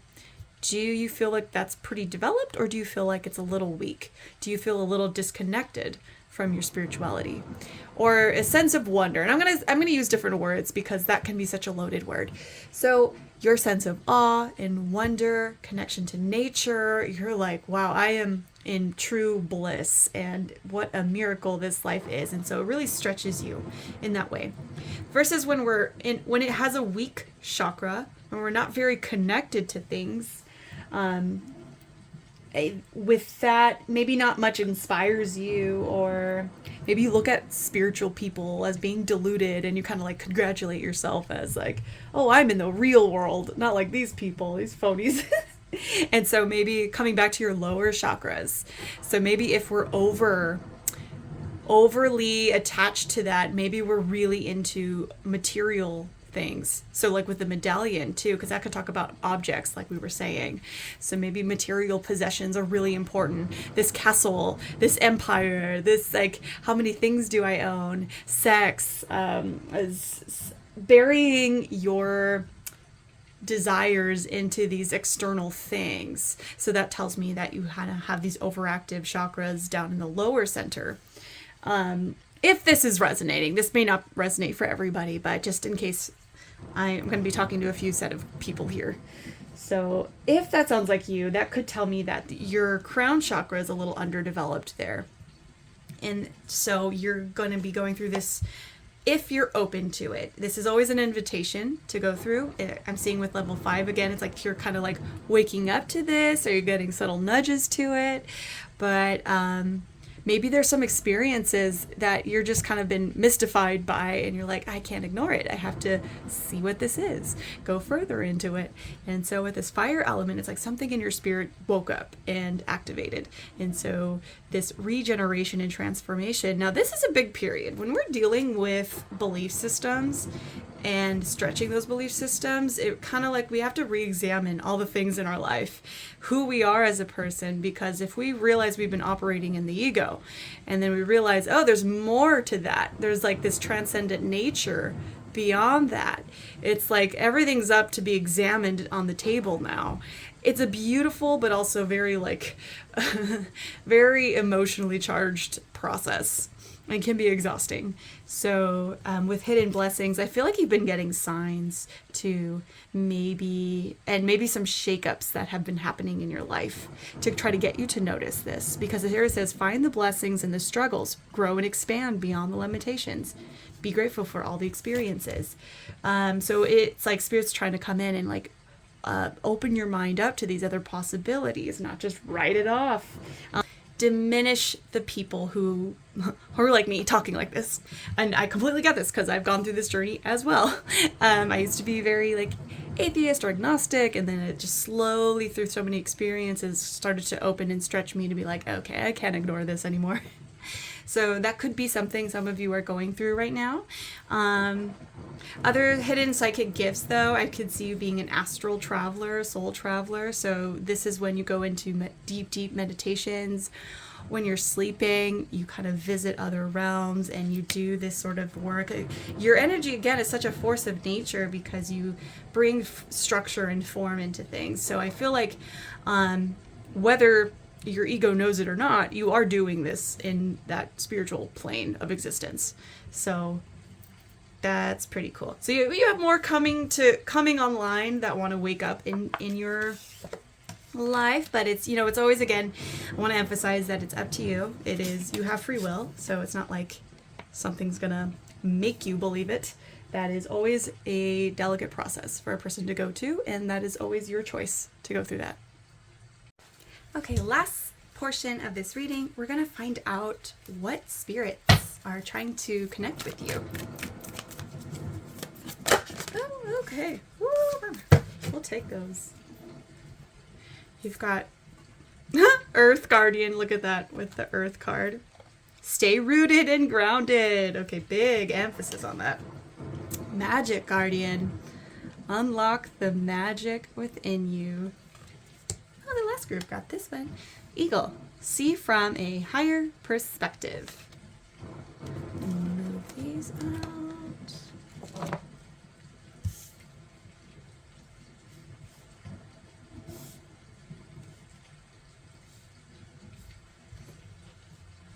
Okay. Okay, well, actually, let me get the rest of the cards out and then I'll dissect into this. So we'll see some of the messages from these spirits and guardians. So 2 guardians here. I love that it says unlock. We're literally exploring that in this reading, is what you have to unlock. So it seems like a lot wants to come through for you. But it needs your permission to do that. We have the Bee. So luck, industriousness, sweet victory.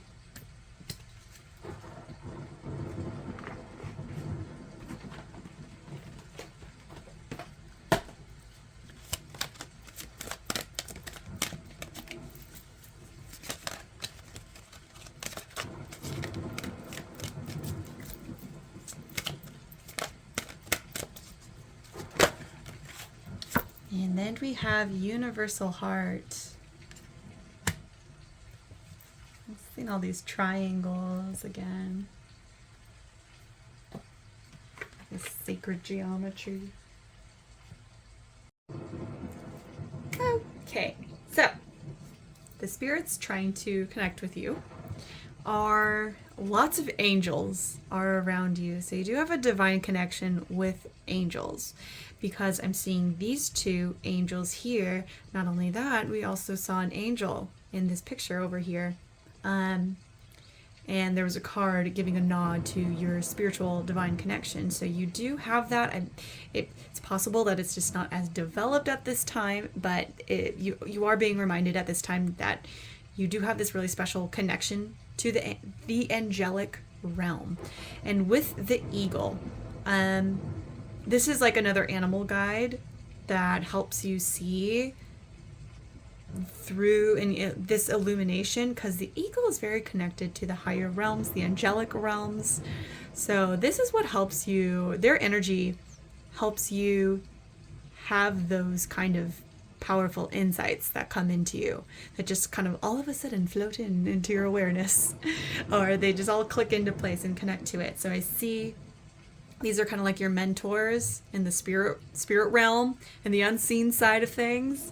So this angel is helping you stay grounded and being rooted in yourself. And that's why you have a strong sense of self through this. This guide comes in to help you probably through your dreams, because I'm noticing the dream catcher too. So you may get messages from them in your dreams. I'm also seeing kind of like a message from them is like to first maybe go out more into nature. We definitely see more confirmation with earth, the tree of life, maybe sitting under a tree, connecting with the tree energy, just meditating by it. And that way you're kind of See what visions come in, what images come through, any messages, write them down. You're being reminded to just breathe, relax, and come back to center, because that's always where you're going to find your answers and how you move through these complexities that of life challenges that you deal with. So with that, next we have the Magic Guardian. So she's giving this reminder about not so much spending any time looking for answers outside of you, externally. Like, let's say you're stuck on a life situation and a problem. And, this is beyond knowledge. This is like wisdom, guidance.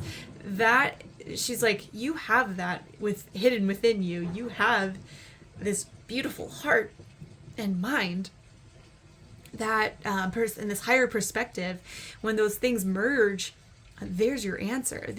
That's where you'll find yourself. Because you have the power to manifest based off of your frequency. And the kind of frequency that you bring in and anchor into this reality is pretty strong. So she helps you with your creations and your manifestations. And it's your dedication to those goals that she's helping, or these all three collectively kind of help you bring into form.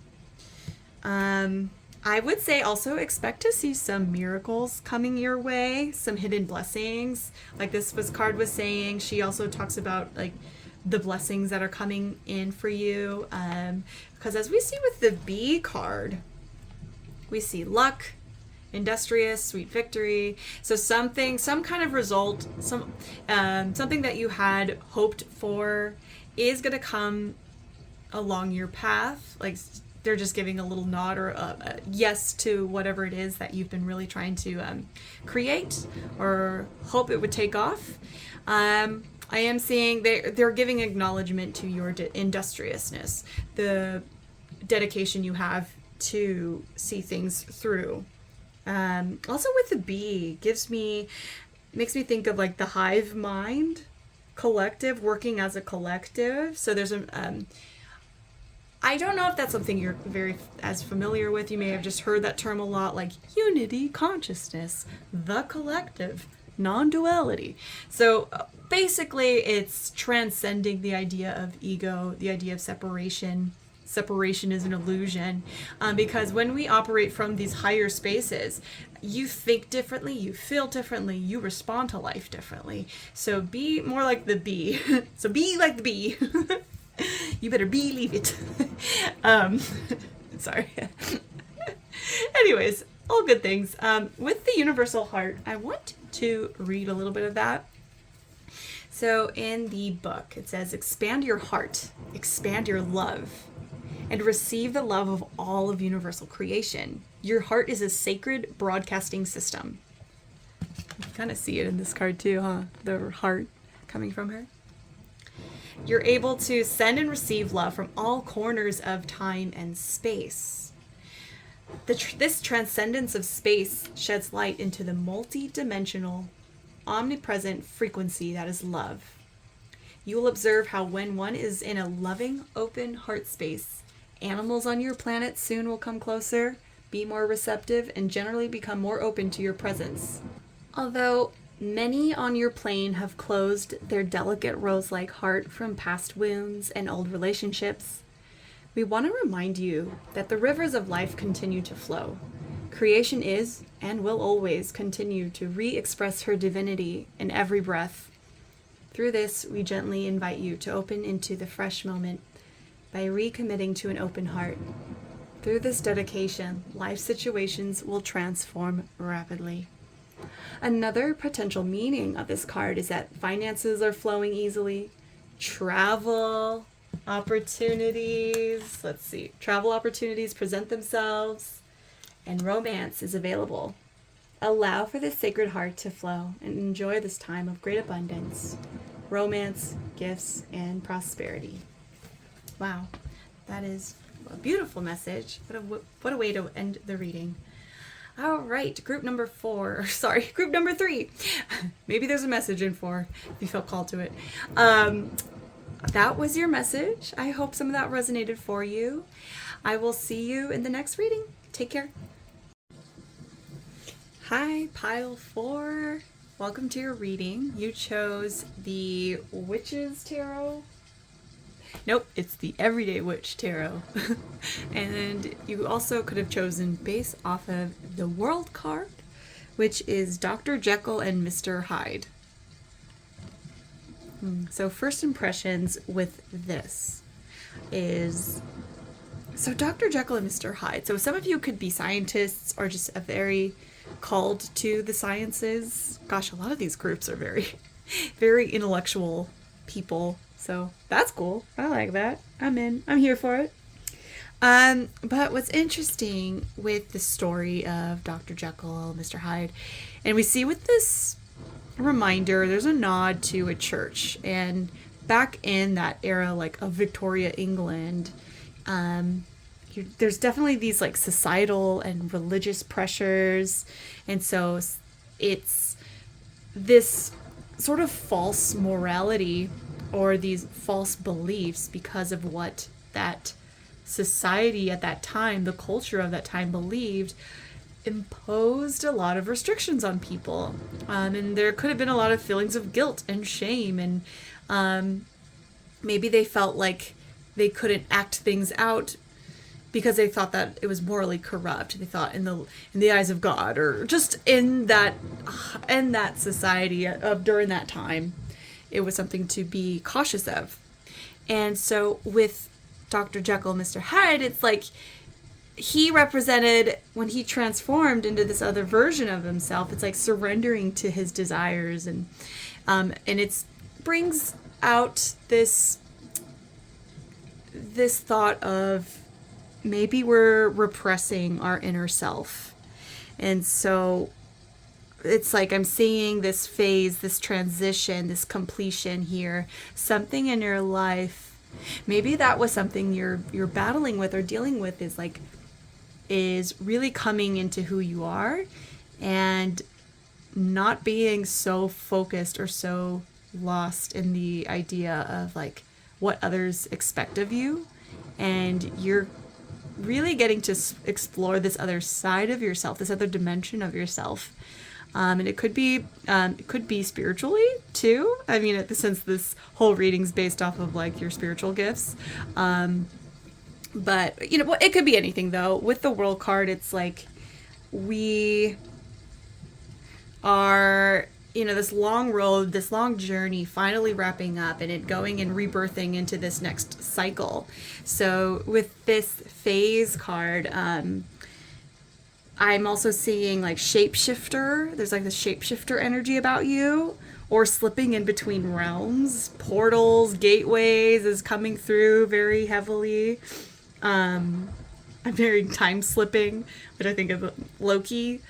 That season of Loki, it's like second season. It's on Disney Plus. I think they were talking about time slipping. So something about that. Like astral traveling could come through too for you. So in regards to more of your spiritual side. Some confirmation, you could be Leo, Taurus, Aquarius, or Scorpio. The World card also talks about the 4 elements, 4 corners of the earth. So yeah, just a few things I was picking up there. So let's see. I want to get kind of like what your main character energy is for your spiritual gifts. So I'm going to pull from the Saints and Mystics Oracle. That's group 4. Okay. Oh boy, 2 cards. What did we get? We got Saint Jude. That's funny because we had the whole church thing over here. Saint Jude, saving grace. And Aristotle, idealism. He looks like God. Also, I love how beefy they make all these men here. It's so funny. There's a lot of like masculine. I think all of these cards had male dominated like saints and mystics. The deck does have women, but it's just funny how each pile mostly had masculine figures here. This is hot Aristotle here. Okay, let me see. What else do we got? Here, I'm pulling from the Liminal. What is it? Liminal Spirit. I'm looking back at the cards. Hold on. Liminal Spirits Oracle.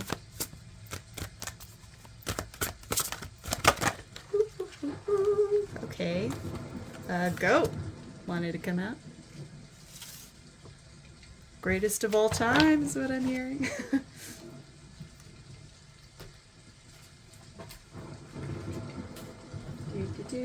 Okay.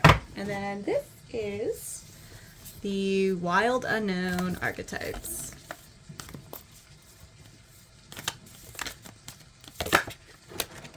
The Castle. Interesting.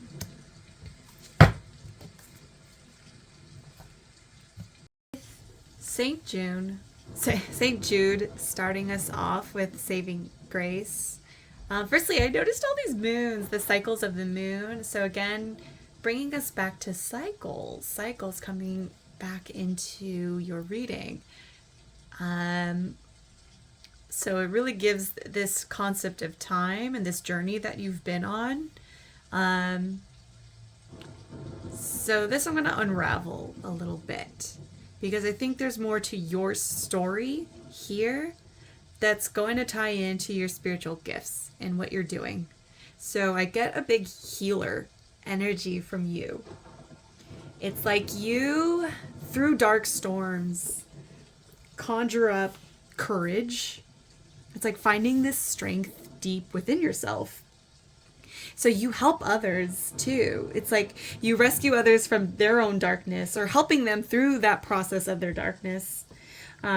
Because I'm hearing it's because you know what it feels like to go through this. It's like you know that crushing spirit.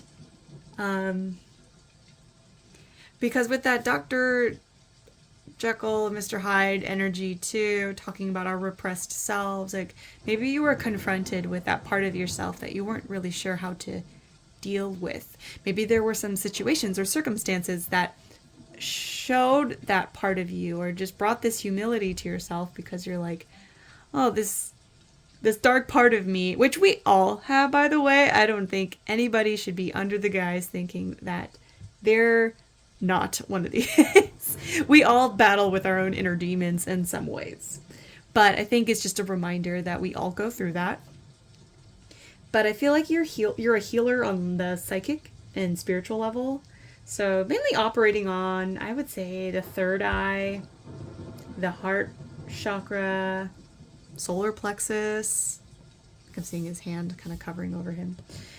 It's like you light up dark paths for others, and I get the sense like you like to help, and you do these acts of service. It's just in your nature, so you help others who feel lost or suffering through trauma. So you may offer some spiritual guidance, again with the church. So you may have some ties into church or grew up in the church, and so maybe that's something that is still part of your belief system, and that you are most comfortable expressing your spiritual side through. Yeah, I feel like you offer a lot of moral support for others, and so yes, you're kind of in a ways are the saving grace. But again, it's like you only have not only, but you have access to that. You have a depth of understanding because you had to go through that phase or that process. Now with Aristotle here. God, he looks so godly too. All of this feels so godly, like divine. But Aristotle represents logic and realism.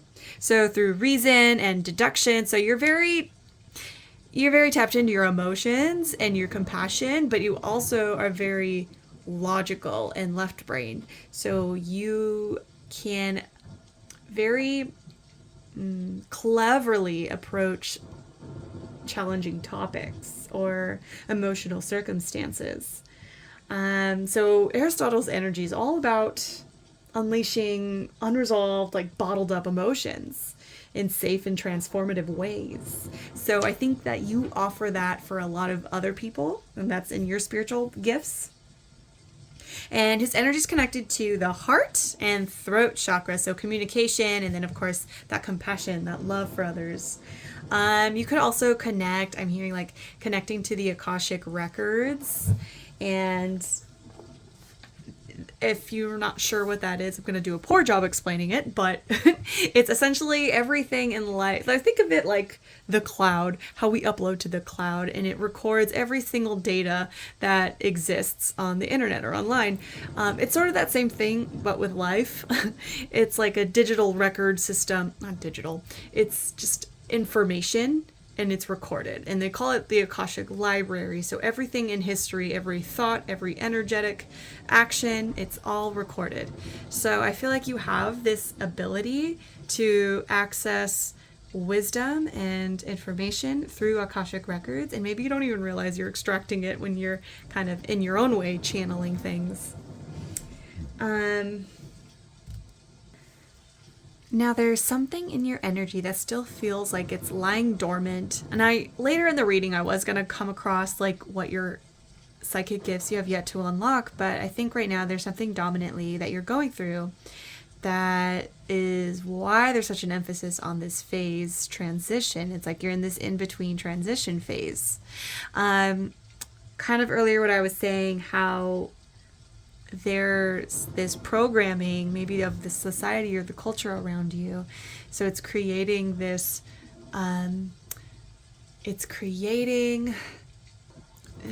duality of, do I stay with my comfort and materialism, or do I run wild and free, just like our Dr. Jekyll and Hyde of like what, like repressing his desires and so forth. So I feel like, yeah, maybe something like you feel asleep or trapped, or it's like you have yet to wake up from this, or how to just reconcile those two things, right? Because it's one thing to be connected to our desires, our spirituality, or things that aren't just like the masses would generally agree on. It's just not in the pop culture of it. So it can be scary, and it could be like life-shattering to kind of like really look at those things about yourself that you're like, well, I really want to express this, but I feel scared to, or I feel like people won't accept me if I do. So I'm going to stay in this little cookie cutter thing but I don't feel connected to it. So there's something with that castle energy that's coming in. And so I'm looking at goat, and I see it's like if this castle energy wasn't here, and if you were allowed to just be fully who you are, you have this boundless energy and lust for life, very playful, sure-footed, and just especially with goats, it's like they're sure-footed, and they defy boundaries, and they're so independent. So maybe you feel restricted by like society rules and expectations. And maybe you tend to go against the grain, like deep within your nature. So I'm hearing black sheep of the family. So maybe you go against like herd mentality too. You just think differently, especially next to this Aristotle energy. And then of course I'm seeing goat, greatest of all time. So there's something epic in you that is like, ooh, it's yet to be untapped. So I'm really curious what else comes through in this reading. I'm also hearing scapegoat. So maybe you've been misled to believe, like maybe others put labels on you and it messed with your head is what I'm hearing. Like you maybe perceived things differently because you just assumed, well, that's just how I am. But I'm like, that's not who you are. And don't let others get caught up in your head into believing that. And so it's like you're in this process of uncovering the truth of who you are. And so in this process, you are tapping into your soul gifts. It's like finally coming back online. You've been asleep. Now it's like, we're waking up to really who we are and this beautiful soul that you are, this beautiful guiding light that you are for others. It just took you a little bit of a journey, but you've acquired a lot of gifts through that. So let's see what those spiritual gifts are. So first we're going to take from the Everyday Witch Tarot a little more about your spiritual gifts. Okay, we have Page of Pentacles, Five of Cups,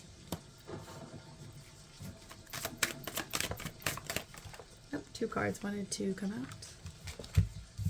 We have, the Magician, Three of Swords, interesting. Okay, let's see how I can move these.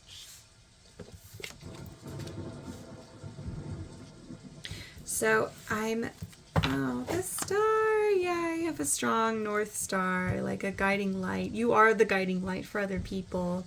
You manifest and channel these energies. So with your spiritual energy, it's like, so everything that you came through, because I think this darker pain that you've had to explore within yourself, and it was probably a very grueling process, or still a grueling process, because we have the Three of Swords all about heartbreak and some of the trauma that you've probably had to endure. Some of you might be writers. But yeah, all the storms you literally had to weather. Again, kind of confirmation with the St. Jude energy. And the disappointments, which is the Five of Cups. The things that didn't work out, the things that people that ended up disappointing you, and they weren't who you thought they were, or things that fell through, or maybe just some painful life experiences that really put you through the ringer.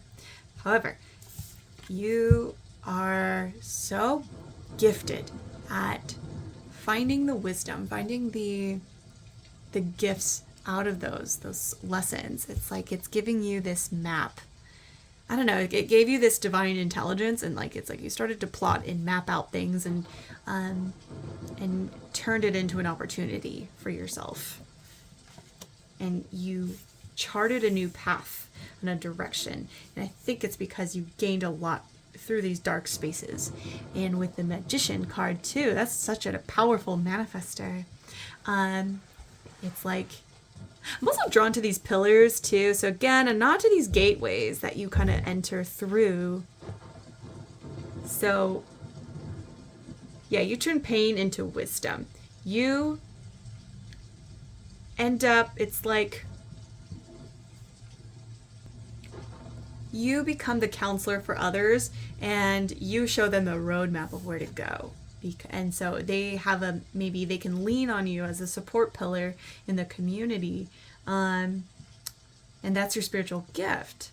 And it's like you found all these inner tools and resources in these spaces that helped you to lean on it. I'm seeing all these otherworldly energies coming in as well. Oh, look at that. We have the King of Wands underneath.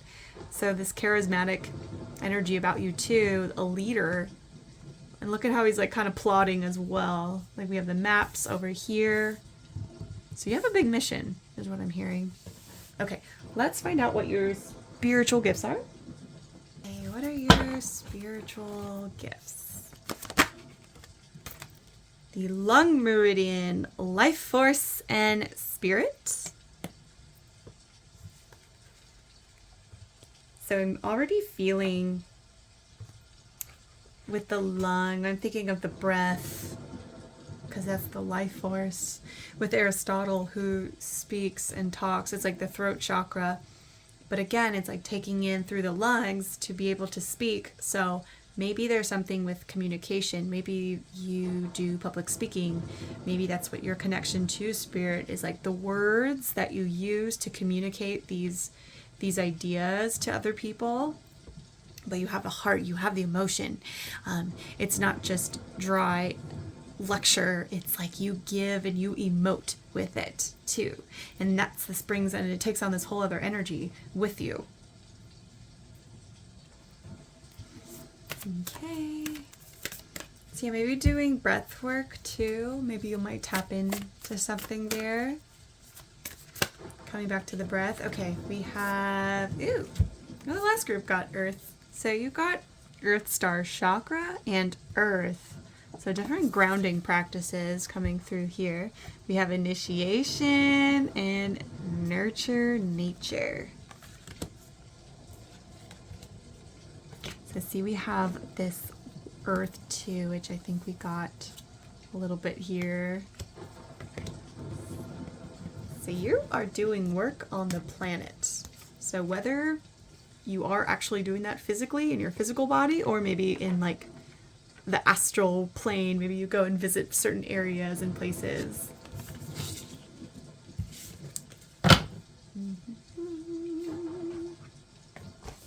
We'll also get a card from, oops, let's fix that. We'll also get a card from the Archetypes. What your spiritual gifts are. Okay. Mother! Wow. Nurturance, patience, unconditional love, joy in giving birth to life. Okay.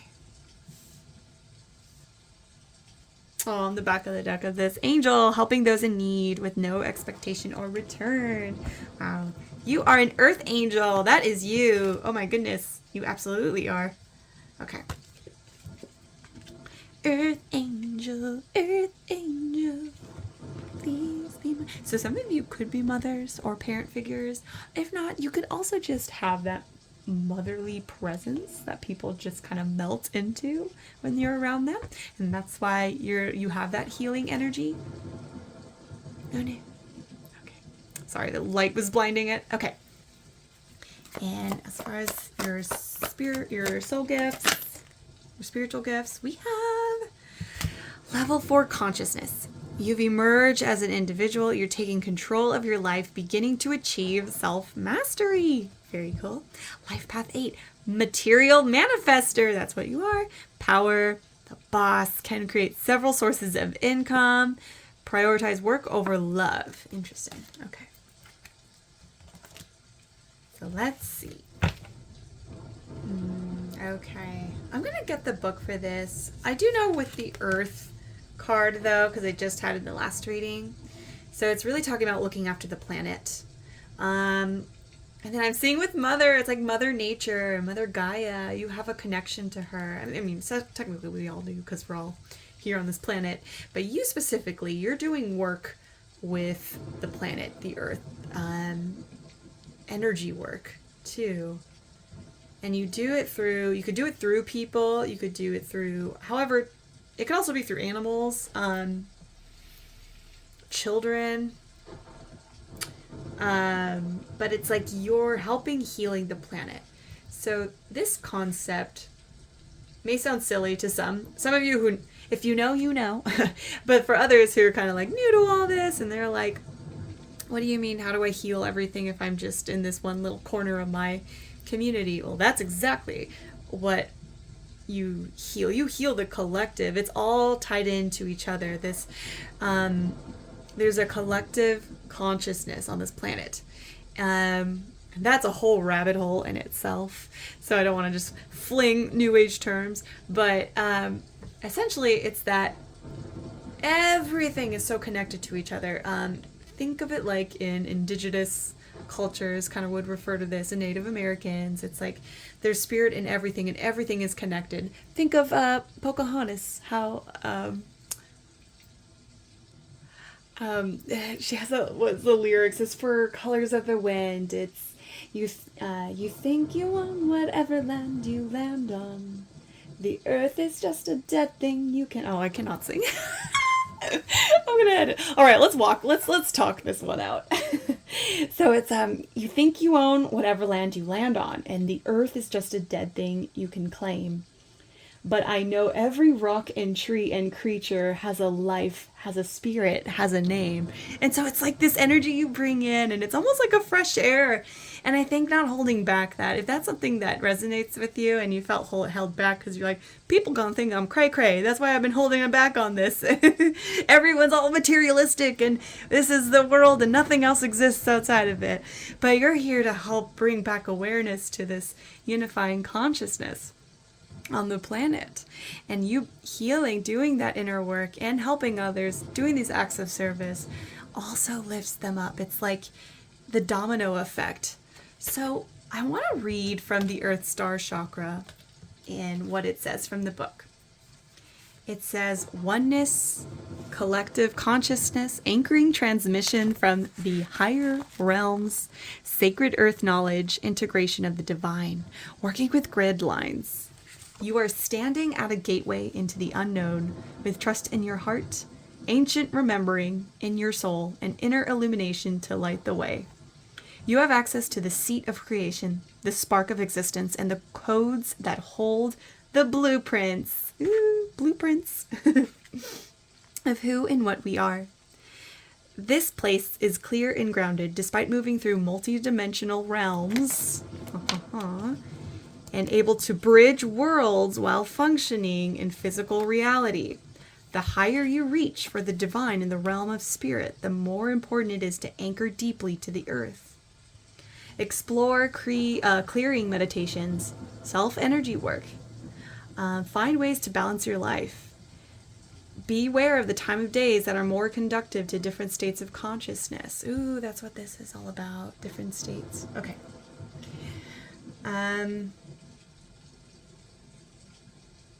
Yeah, connecting with that earth, that consciousness that you're tapping into. I think this is a step up too, because I see this is level 4 consciousness, so maybe again you're just waking up to this. You emerged as an individual, taking control of your life. So this is one stage, right? You come back to self, you wake up, but then the next state is you expand your concept, your self-concept. Life is beyond you. You're no longer the center of the universe. It's like we have a whole collective, a community to look after. And these other persons that these other people we used to separate ourselves and judge, now we see it's like if I judge this person, I'm judging me as well. I'm connected to him or her, and we are literally all tied in as one. We're all one cosmic source, and it's experiencing itself through all these people. Anyways, that one went off in a whole other direction. It was just a beautiful, like, spiritual energy about you that I think you're in time will come to know that a little more deeply. But for now, it's you coming back into your power, into the seat of power. But this is all your spiritual gifts. You are meant to go around this earth. Either you are traveling around the earth and it's like you're doing what's called grid work. And I'm kind of not as familiar with that term, but loosely I know it's like lifting the vibration of those planets and sending love into the ground, sending love to the spaces that you're in. And so it helps change and shift things little by little, step by step. That's what Aristotle's energy is too. Ooh, I wanted to read him real quickly. Let's see. Because I think what was interesting. Okay, yes. There is this quote that says, I count him braver who overcomes his desires than him who conquers his enemies. For the hardest victory is over self. Aristotle.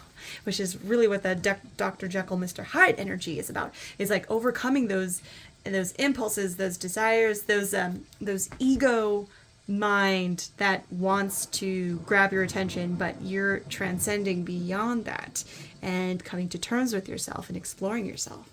So, okay. Awesome. Okay, let's start with this. What hidden psychic gifts you have yet to unlock? Okay. Ooh, stone element, recording and stability. Recording, record keeper. I was seeing record keeper with the Akashic records. You can go into those spaces.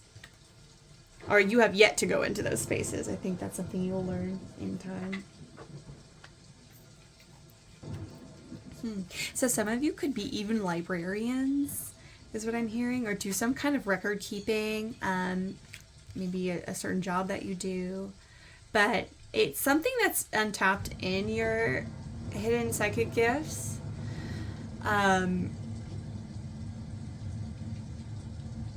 Yeah, there's information in this Akashic library that's waiting for you. So, yeah, it's like you preserve historical knowledge and you tap into your healing through this old wisdom that kind of comes and channels through you.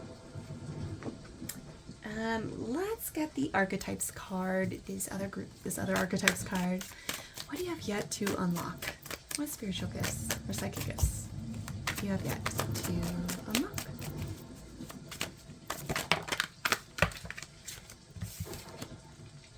Hot nerd, look at the I love how there's all these books. You're such a Maybe you're a voracious reader or just consuming information, and that gives you the material to go out into these spaces and do your energy vibration.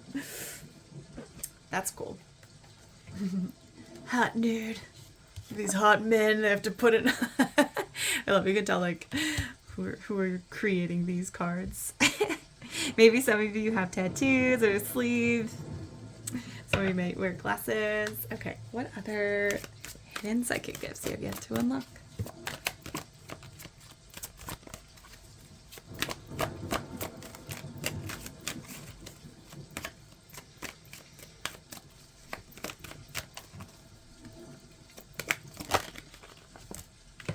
Legacy, achieving great things and abundance. Your purpose is to leave a legacy, living the highest quality of life. Wow. There's your castle. There's the real castle that you're doing. Let me tap into this real quick.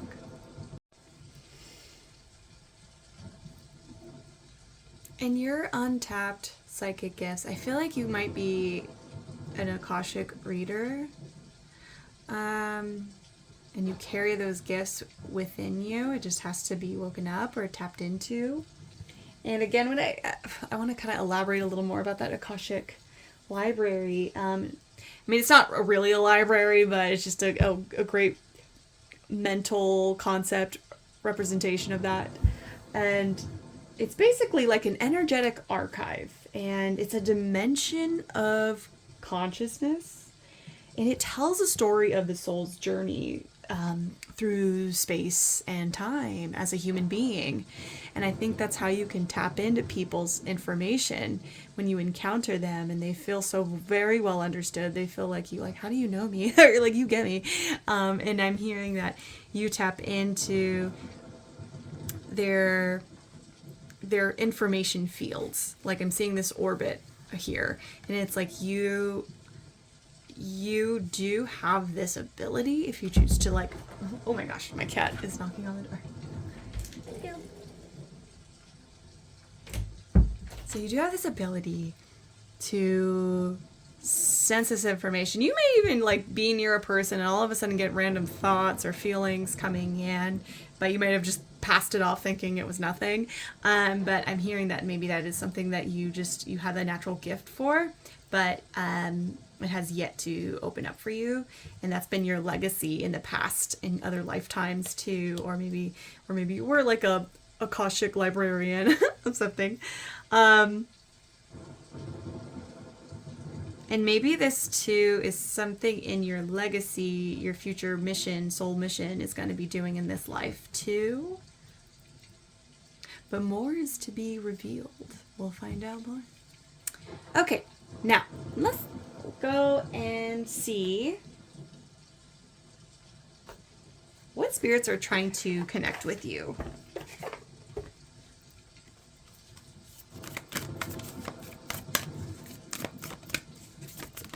Oh gosh, what the?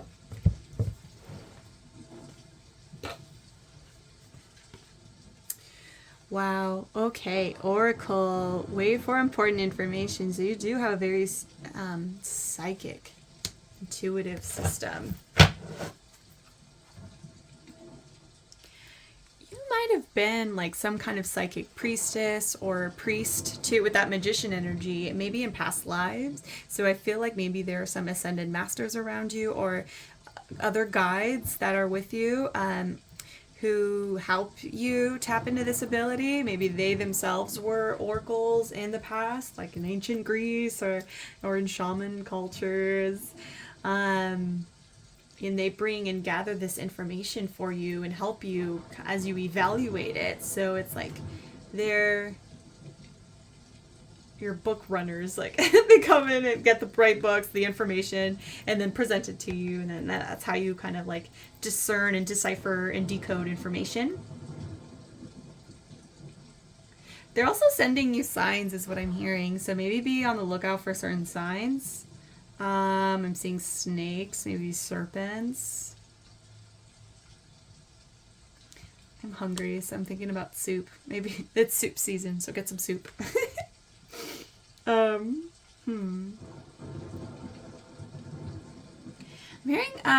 there's an opportunity for you to see something clearly at this time, but it's like you have to be open and receptive to it. So getting really still with yourself. It's like they have some messages they want to send to you, but they've been having a hard time getting to you. Maybe because you've been asleep over here. So yeah, they want to reveal some more things to you and just to develop that connection with you. And so maybe going back into nature, spending time in nature will help open up those energies for you. Okay, let me see. I'm going to move these. Okay, let's see. What other messages? The dog. Maybe dogs. Maybe you have a dog. Loyalty, sincerity, unconditional love. And from the Pleiadian.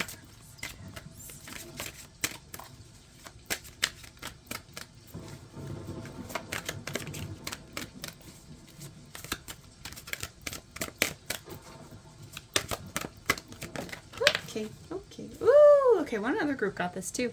Energy work. See, you're doing all of it, this Earth Star chakra, going around doing grid work, energy work, healing work.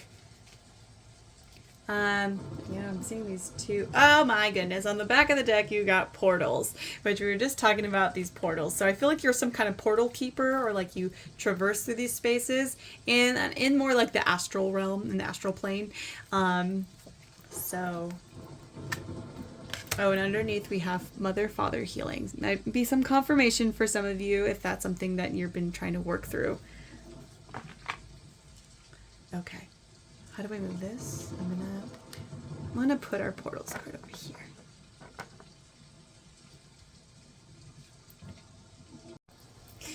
I feel like you might have golden retriever energy. Like you're just so like. You're like, if you've seen the movie Up from Pixar and you're like Doug, like, hi, my name is Doug, squirrel. Like, you're just so lovable. Like, people really love you. So, and you give that love out. And so that's just reflected and mirrored back out to you. It's also possible maybe you've had a passed on dog or recently, or not, even if it's not recently. I feel like your dog is coming through right now as one of your guides or guardians, kind of helping you and being a support even in the afterlife. That's really sweet. Then with the energy work, so confirmation that maybe you do work in the healing realms in the medical field as well, but you are definitely a healer. And it was through your own inner work of healing and conquering these outdated belief systems. That was your growth. And it was like you reclaimed part of yourself and it liberated you. And so you're tapping more into your healer energy, and you're moving beyond and you're transcending beyond the ego. And you're helping raise the consciousness of the collective because you're doing it through yourself. You're doing your own inner work. And by you just doing that naturally and being around others, and you naturally just act as a guide for others and offer that unconditional love, it heals that person, and then it heals that person. It's like pay it forward, it's like the domino effect. And this is slowly how we really infiltrate the masses here. We infiltrate with love. So yeah, you're doing a lot of healing work and reprogramming that space.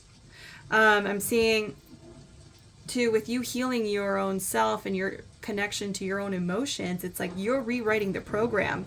You're rewriting your operating system, and it's functioning more optimally. Even if you're not there yet, it's just that desire, that yearning, that effort that you're making is making all the difference. And it's healing so many others in that process, even just being around you in your aura and your presence. Yeah, it's having this ripple effect too.